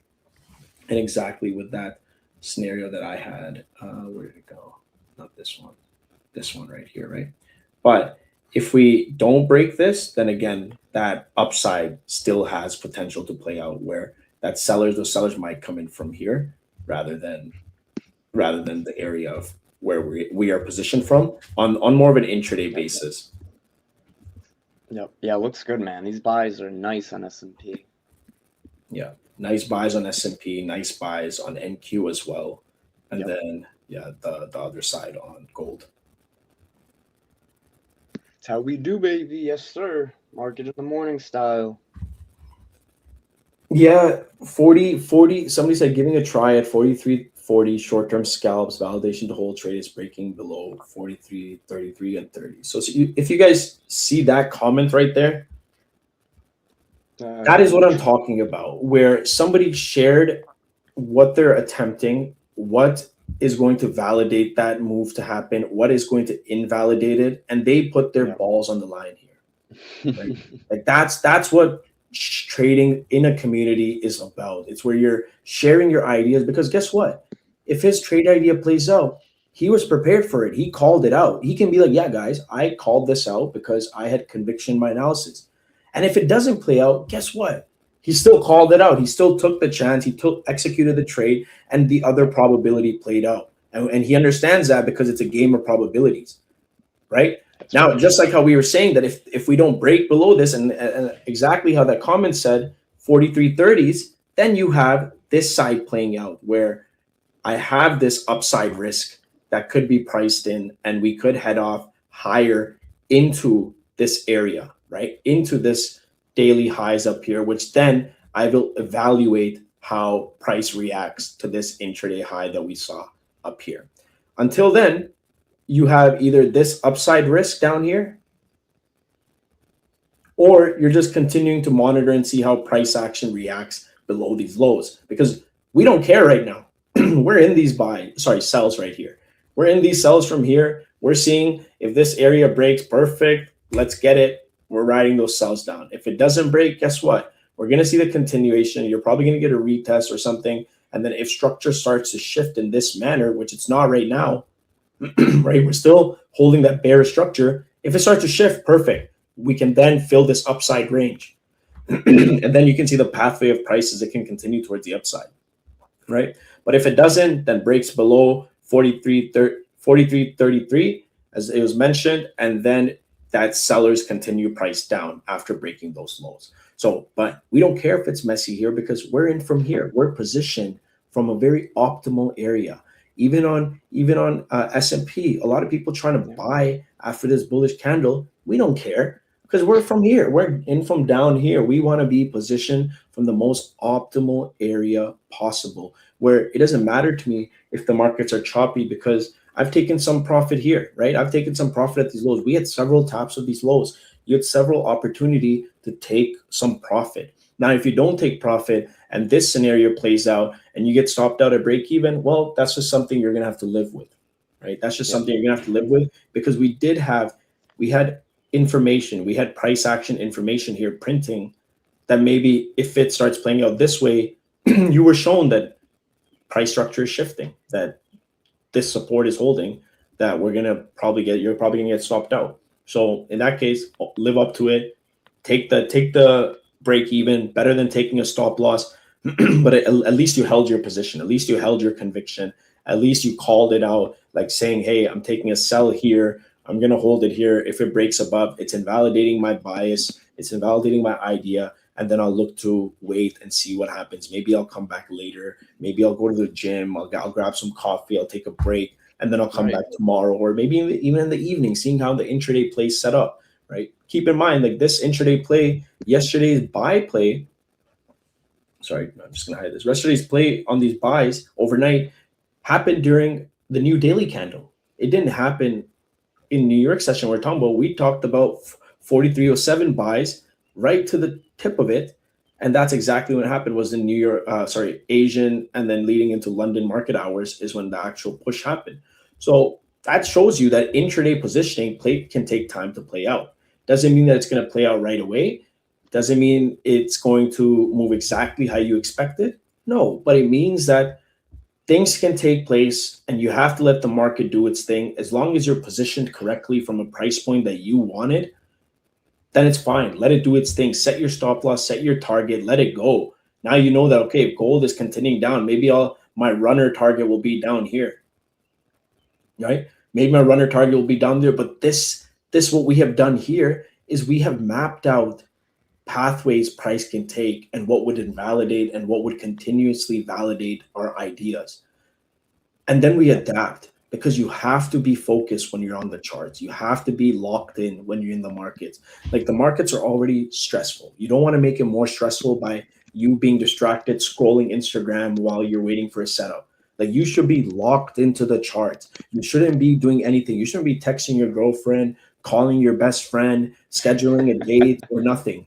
Like, you should be locked in, looking at the charts, maybe playing a podcast or listening to some music that's going to get you Yeah, focused, some beats, and then you execute your position, because we that's right. understand what price action is doing.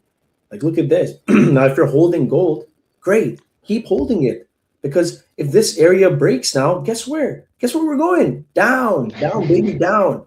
And if you're holding ES from our call yesterday, this call plus this call, both of them played out. Great, keep holding it, right? Or if you're holding from here, amazing, you're still in profit. Maybe we reject this area, come down a bit deeper, you get taken out, break even, or take a stop loss, and then reposition yourself. Sometimes it just takes more than once to get that positioning right. And I've talked about this a lot, which is fine. It's about the intraday positioning, right? When I'm looking at gold, excuse me, guys, my throat dries up from talking like for 2 hours straight. Well, I'm glad I have you on as a co-host with me, as a guest with me, because then I'd be hoarse every day. Yeah, yeah, no, I 100% agree. It's fun too. It's Good fun. man. So now, when I look at gold and I'm watching this positioning print overnight, maybe you buy here and you're someone who sets that position to break even quickly, because you're like, okay, gold's Yep. pushing up, it comes back down, you get taken out, you re-enter, and then maybe same thing happens again and you re-enter, okay? But that's what I mean. Sometimes it takes more than once to get that positioning right. Yeah. Or maybe you get stopped out, it pushes a bit lower before pushing back up. It just sometimes takes more than one attempt, which is fine. Main Right. point is that you don't get shaken out of your bias, that you don't get shaken out of your positioning just because you couldn't make sense, or you just had a weak conviction in your craft. That's Yep. not what we're here for. We're here No. to be individuals who have strong conviction. One of, I think, the best experiences one can go through is somebody coming to you, someone close in your life coming to you, asking you for help, and you being there and being able to help them out. Because not only did this person come to you being like, yeah, this person can really help me out, he'll be able to help me in this position. It's they felt comfortable doing it because they trust in you, they have that conviction in you, and then you owe it to them, being like, hey, let me see what I can do. How can I help you out? You know what I mean? If your Yep. parents come to you with needing some help, you better not get pissed or like, oh, why do I have to do it? You better be like, wow, I can't believe they came to me. I'm so grateful. They thought that I could fix this problem for them. That's the type of people we want to be. We want to be people who have high conviction, high authority in ourselves, and we're grounded.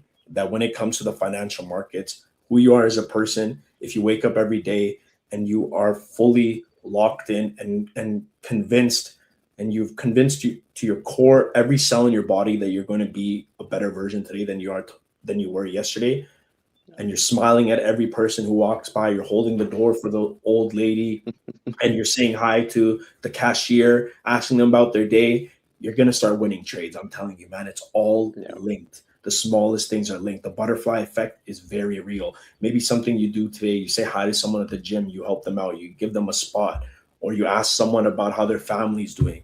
That is going Yeah. to make you a better person. It's going to make you a better trader. Trading a lot of the time is just waiting and being patient, like we have been, right? We're just Yep. waiting. We've been in this trade now since 9:06. It's been 50 minutes. We've been in this trade, 40 minutes, 50 minutes.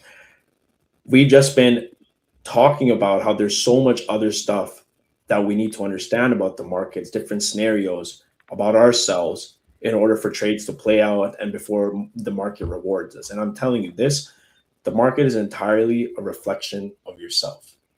Is when I started to really put emphasis on becoming someone who knows everything about what I'm doing and who's becoming a better person daily. I'm treating people with respect. I'm commended with respect. People treat me with respect. Everything starts playing out in life. Sun starts coming out when it's 12 a.m. at night. Trades, you start floating in profit bigger than you would have ever thought. because it's who you became as a person, and that gets completely reflected in the financial markets, because this is purely a psychological game. If you are someone who is sour, bitter, someone who's filled with resentment towards everybody around you, you'll never make a dime in the market.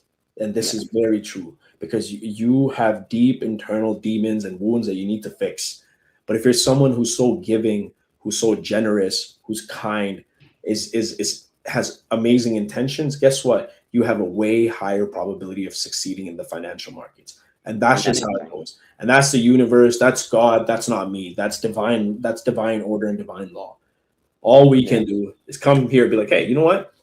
Regardless of how today plays out, I'm gonna have a good day. I'm good. I don't care if I lose $2,000. I don't care if I make $6,000 today. I'm going to have a good day. You know, you Yeah. have to get out of the position of, hey, if you lose an amount of money, your day's not ruined, guys. Like, this Yeah. is when you think in terms of probabilities, you always win or lose. But if you're just focused on the right stuff, you have a way higher probability of winning. And that's just in every situation in life. It's not just here. If That's you right. are someone who's known to take the shots and go after what you want in life, you have a higher probability of winning and getting and hitting those shots. There's a reason why Kobe Bryant was up at 4 a.m. every single day, all the way until he passed away. God bless Kobe Bryant. But every single day, because he was in the game. He was really a part of the game. And he was breathing it, he was living it, he was bleeding basketball. Like, he loved it. Even Yeah. after retirement, he said he was still at the gym like 12 hours a day. Can you guys believe that? Wow. Even after retirement, at the gym 12 plus hours a day grinding. That's that Mamba mentality. If you don't have that for the financial markets, and you're not absolutely consumed with everything that's going on and sitting behind your desk, locked in, focused, coming to the charts every single morning, dialed in, being like, hey, I'm going to execute, I'm going to make money, I'm going to have an Sun's coming. analysis and have conviction, right? So let's get back to this. ES came back to Yes. our entry. So either if you guys were at break even, or the stop loss down here, you'll might get taken out if these lows don't get held. And that's fine, because we talked about how it can either play out to a pull back into one of our price areas, or we'll just get a continuation towards the upside. So now we just watch on this side and see it how it happens, right? How it Yep. plays out. And I'm always fully, like, transparent in this case. I'm still in these buys. I still have my stop loss open. I have not moved my position. I was telling you guys, if you want to set it to break even, go for it. But when I explained that when I set my stop loss, I don't care if a candle looks like this and it's red, because Right. I'm not worried about the candle. I'm worried about what price is doing. Is price, at the end of the day, is more valuable than understanding, oh, it's a bullish candle, it's a bearish candle. Is where is price? When you think about who is actually trading the markets, it's algorithms, right? Largely the markets is algorithmic. So do you think algorithms can see candles? No, algorithms do not see candles. They No. don't. Algorithms just see price, and they have a whole bunch of other mathematical models and statistical models that they base their positioning, and also as well as macroeconomics and every piece of data that comes in. So That's it. I don't care what if a candle looks like it's absolutely about to rip through my stop loss. I'm not going to get soft handed, and I'm not going to then decide, hey, I'm going to interfere in this position when it's down here, and then the next 3 minutes just market starts rallying. I'm like, no, what just happened? Why did I do that? And then I'm pissed at myself, Yep. right? There's this quote that I don't know where I heard it, but it really resonated with me, and it really resonates with me when you're either at highs or lows.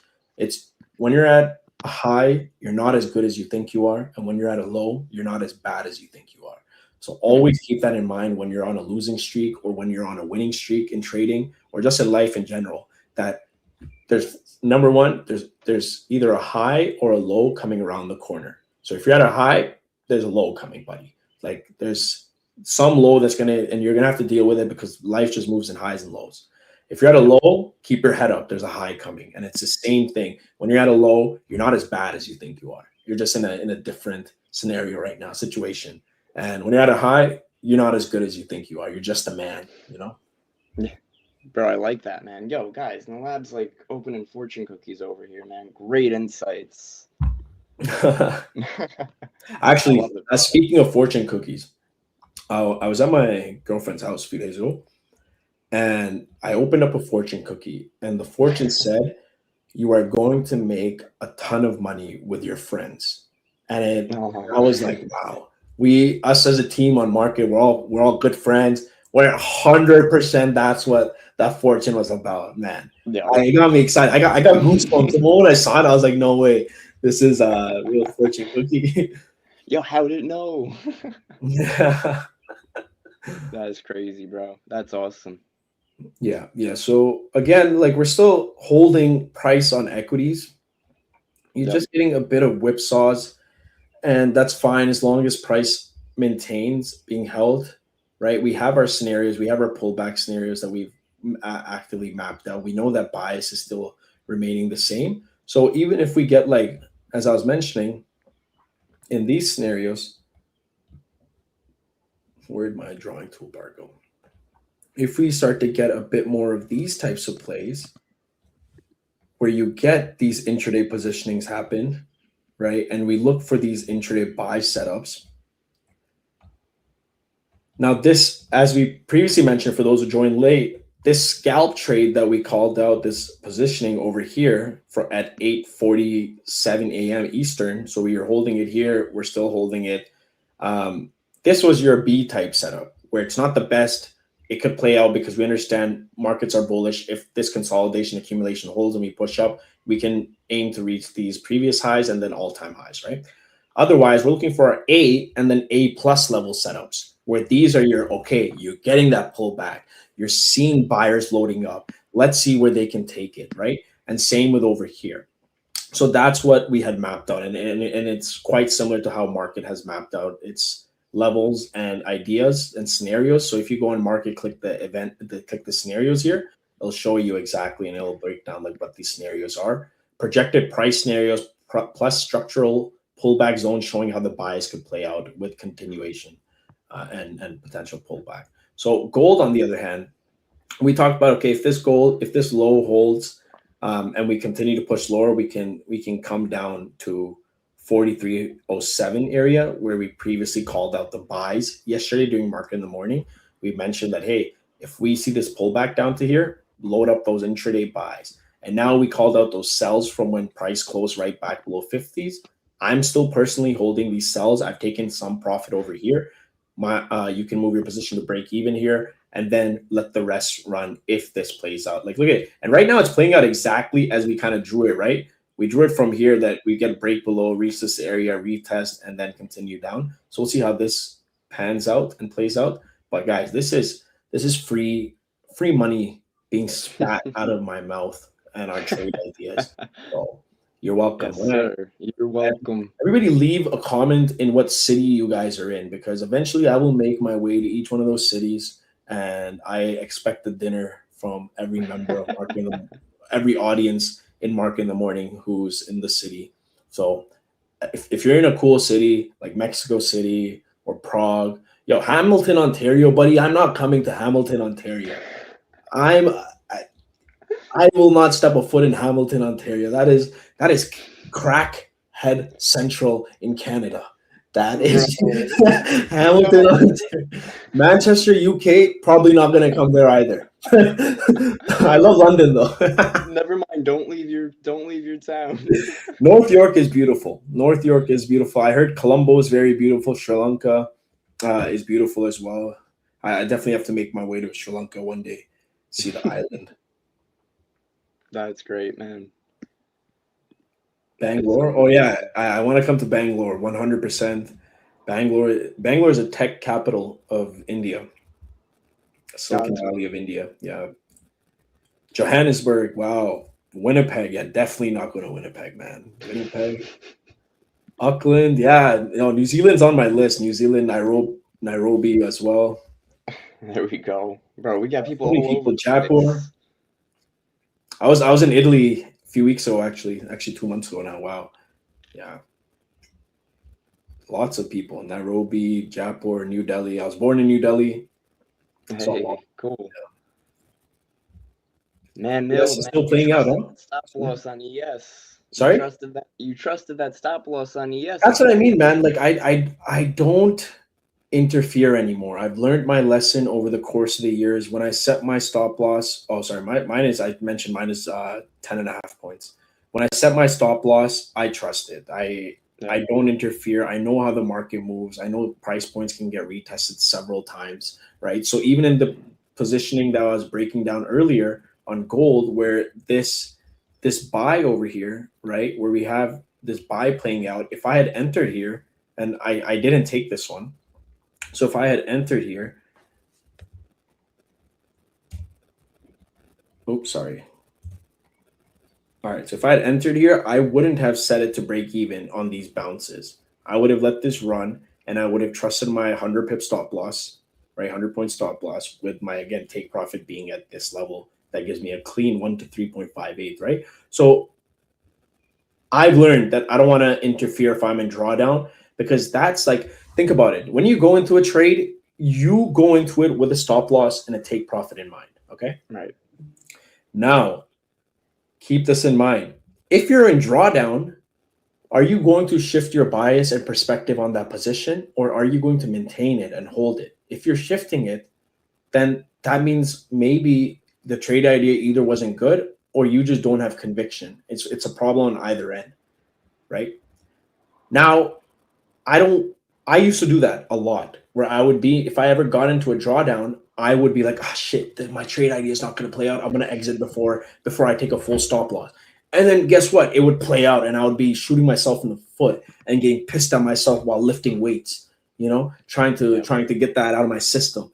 So just let it be. That's what I learned. Just let it be. Once you're in, you're in. Either you take a stop loss, you learn a lesson, or you take right. a win and you walk away jolly, and you also learn a lesson, right? So just let it be. That's why even on gold, I mentioned I'm not touching this. Like, I'm in the cells from here. I'm going to just hold it. This is my plan. I mapped out my plan. I mapped out pathways of price that could go against my plan and my trade. And guess what? Now I'm holding it, and I'm in profits. And right now Yeah, I'm floating nearly 160 points on profit on gold. And just as like I did on ES, just like I did on gold, I held my position on ES. I don't care about, like I told you guys, I don't care if this previous hourly candle completely closed bearish. What the fuck do I give a shit about that for? I just care about the price here, man. This is what I meant. Algorithms don't see how the candles look. So right. why do Why do you you? care if we could just come back down to support? Why wouldn't you buy? It's the same thing on gold that we just went over. It took 3 times for gold to tap into here over the course of 4 p.m. Eastern. 5 p.m. Eastern is when gold initially tapped into here. And then by 10 p.m., almost 6 hours later, 7 hours, 6 hours later, gold was finally ready to push up. So now tell me, Yep. how long did it take? It took 7 hours for the market to be like, hey, okay, we're ready to go. And then the market went towards the upside. It didn't happen in the first instant, it didn't happen in the first candle. So you can't time the market, like, right? You have to just let it do its thing, have conviction in your bias. And let's say you're not at break even. Let's say you're still holding a stop loss. That's fine, dude. To me, that's just as good as a play. Like, even if price comes back up to here, what's stopping this from happening? Where something like this happens, where you know, and that makes just as much as sense that that sellers defended that area. But when you enter a position, don't enter it and then exit it within the next few minutes because you lost conviction, because you had 2 1 minute candles go against you. Hold it, man. Right. Like, understand that, man, I took this. Now it's my duty to see it play through. If it doesn't play through, I'll take the loss. I'll evaluate where I went wrong. And majority of the time, it is our execution. That's It's right. never the So market. It's never Trump came out and said some breaking news. It's always, hey, you fucked up on the execution. Now deal with the consequence of it. yeah, you took that trade because you had confidence in that trade. Yeah. You took that trade because markets were in your area. Yeah, exactly. At Markets, your price point. yeah, exactly. Markets don't just go, okay, here's my entry, here's my stop loss, boom, right to take profit. No, there's going to be that up and down in the interim because that up and down is where markets grab that liquidity. It stops the people out that are jumping in, jumping out, jumping in, jumping out. Yeah. You got to stay cool, calm, and collective. Trust your trade. Yeah, exactly. Trust your trading, trust the price level. And the And more you trust the start lab. thinking about it in terms of price, and I'm telling you, this is where it all clicked for me. Okay. I will tell you the exact day it clicked for me. I remember this and I was like, wow.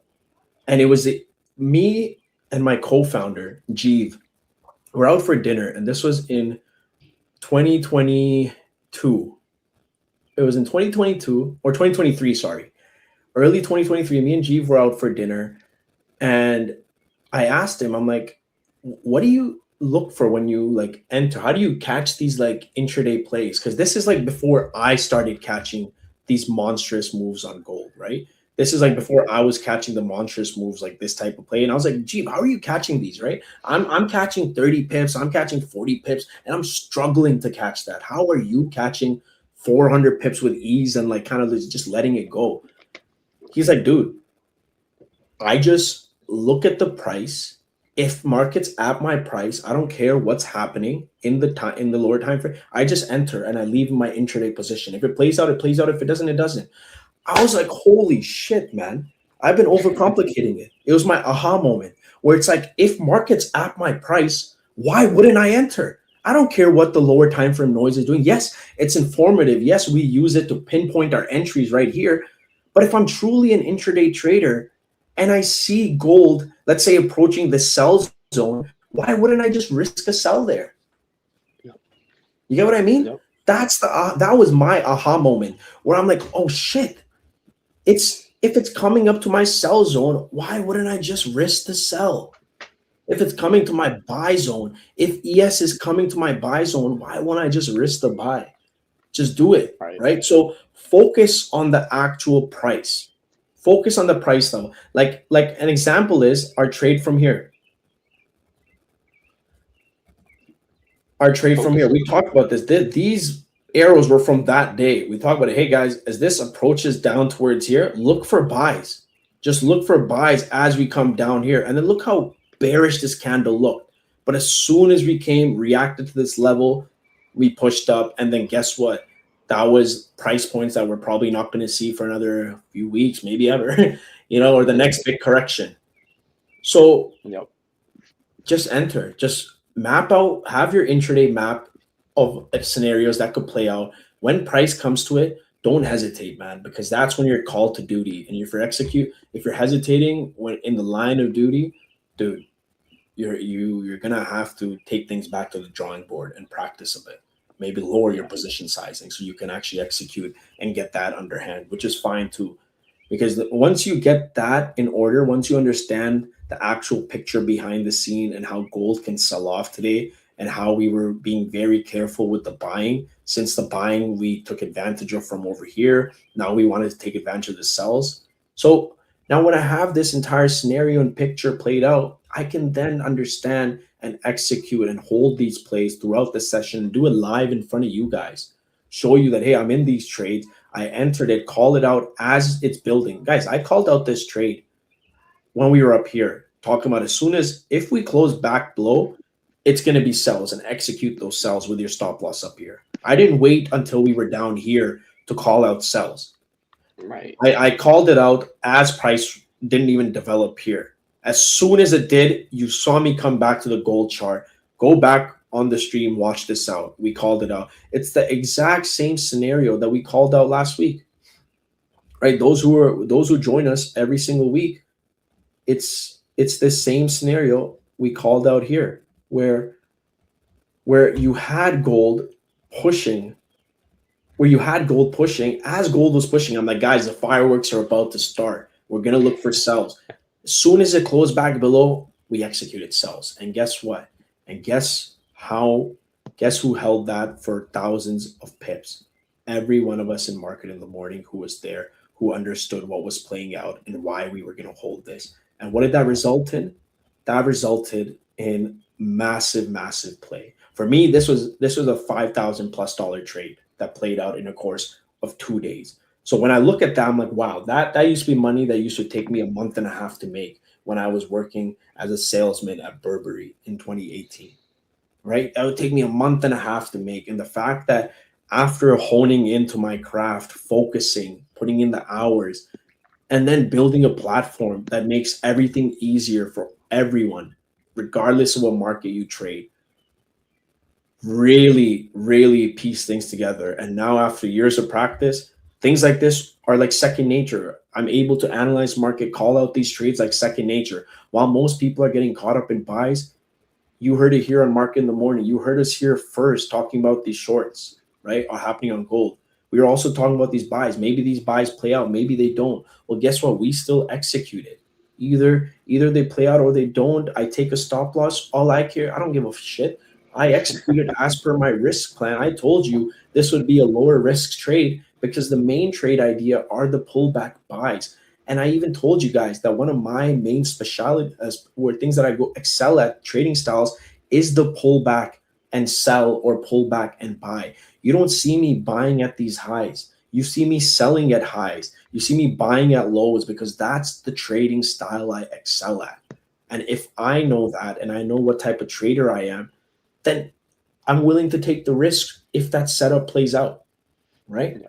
Now, as gold approaches my beautiful target that I will be closing some more of my position on, you can now see how this starts to pan out on the intraday time frame, ladies and gentlemen. Now we start seeing a secondary sign of sellers jumping in from these highs, which shows you, yeah, we could drive price down to these lows. And maybe if we break, we can get it into this gap area. But guess what? Now you're already positioned along with the big boys, aka myself and the institutions. So now you're positioned with the big boys. And by this time, you're already up 300 points on gold. So congratulations, everybody. This was a beautiful trade that is playing out, continues to play out. Give us a round of applause right now. Like give us our flowers. Look at this beautiful trade. Come on, guys. Who is doing this? Like this is such a beautiful play, and this deserves a round of applause. Once more, Kevin. Yep. Kevin, roll it back. Kevin, once more. Encore. One more? All right. One more. Yeah, let's go. There's no flower one. Yeah, there's no flower on it. Yeah, I'm looking to close some more of my position as we head into this area, into 25s is a good take profit area. 20s, you're gonna dig deeper into the 43.10s, which would be a great secondary target, and then of course your lower 43.07. Come on, guys, that's a banger trade. Few $1,000s in a span of an hour and a bit. Can't complain. Can't complain. W's in the chats, can't complain, guys. Continuation, guys. Take a picture, post this. We'll repost it on our socials. We'll post it on our website. We're very, very excited. Beautiful trade, guys. We went through this, broke it down, that we're looking to see deeper pullbacks on gold. We're looking to see sellers jump in, and man, what a fruitful session and fruitful week it's been. And guess what? It's only Tuesday. You're telling me it's only Tuesday, and we've called out not only this buy, we called out this buy, we called out this buy, we called out this sell. Wow, you guys are so good. That's why I want to see in the comments. Wow, you guys are so good. I know, guys. I know we are. You guys are market makers. We just do it because we love it. We do it for the love of the game. We don't want anything from you guys. I just want you guys to check out the platform that we pour our heart and soul into, and just make sure you show some take love. Advantage of it. Just take some advantage of it. Show us some love. And we just are very grateful that you guys have given us the opportunity to build something like this, that we can really help you translate all this noise that exists in the market to actionable insights. And we've gotten really, really good at it. And every single week we push out updates, with our most recent one being price scenarios, as you can see over here. And we're coming out with much more ones. You have Flip Watch. You can also go to the update section here, get our Chrome extension. So you can go here. Kevin will share the link. I'll send it in our chat, Kevin. Yeah. and then you can share it. So you can go to this link over here, install it. It'll be directly on TradingView. You'll have it here. US signing set for Friday near Lucerne. So that's in Switzerland. I don't know. Lucerne? Isn't it spelled with a C? What is Lucerne? it? Yeah, it's right. Maybe this is a different place. Or maybe that's the Swiss spelling of it. But Trump anybody made from it up. Switzerland here? Somebody comment on this. But yeah, install the extension. Let us know what you guys think about it. We're always looking for feedback. We're always pushing to get the most out of it. Did my stop loss get hit? Okay, my Nah, stop but I loss would is probably about to get smashed here, but that's okay because guess who made like $3,000 on gold? This guy. So we're almost done the session. A brilliant call on here. This trade on ES, we'll go over it right now. About to go through my stop loss, but keep in mind, we're still bullish, guys. Just because this Yeah. price point didn't hold doesn't mean that this can. That's why we risked half of what our usual risk was, right? That's what it's about. So although this didn't play out, this plays out, this plays out. That's all we care about. And then gold played out. So round of applause, everybody. Let's get it. And Beautiful. let's have another great session tomorrow with FOMC, and we'll see you guys there. That's it, guys. Guys, don't forget, one last time, run the like button up. Our goal is always at least 50 likes on these streams. We appreciate you all for being here. Yeah, man. A round of applause in the lab. Thank you for always being here, always giving us solid information, building a beautiful platform with market to really keep people on the right side of the trend. It's an Thank you, man. advantage, I appreciate guys. your help always. Like you've always been around to take charge in these sessions and always like guide us when markets are treacherous and when the retail community needs you most. Kevin is here as Batman. So, Bang. and guys, I'm like, just a quick one. Another thing to keep in mind. If this plays out towards the downside, keep in mind that markets we're still aligned on the bullish bias, right? Right. We're still very much aligned on ES and the upside targets, the all-time highs. But we know that the pullback can come through. And if the pullback comes through, so what? Hold through it. Like enter when it comes through here, right? And then you can execute and reap the rewards of that trade idea as well as the macro sentiment in the peace deal. So yeah, let's just continue that. Take profit on gold, hold it down to lower 4,300. That's the ideal target for the intraday play, right? So that's our target, and that would make this a 1 to 5 risk reward setup. Called out live here. Every single day we do this. We have different guests. Tomorrow we have Imri coming on, who is another partner at Market. We have Jeev on Thursdays, Kevin, Imri doing FOMC, me, Kevin, Mondays, Tuesdays, sometimes Fridays. We're always out here, man. We're in the ring. We're in the octagon day in, day out, fighting the markets, winning. We're going to knockout. They're gonna have to knock us out if they want to win. And we're undefeated. We're undefeated. Yes, where we have yet to be knocked out. Yes, sir. And we will stay that way, man, as long as we got market on our side. Absolutely, my friend. All right, guys. We'll talk to you soon. Absolutely. Guys, we'll see you guys all tomorrow. Remember, FOMC tomorrow, 2 market live streams. Me and Imre in the morning, me and Imre in the afternoon at 2 p.m. Eastern. We're going to go live. Yes, sir. Absolutely, Take care, guys. everybody. Have a great day and Bye-bye. manage your risk properly. Yeah.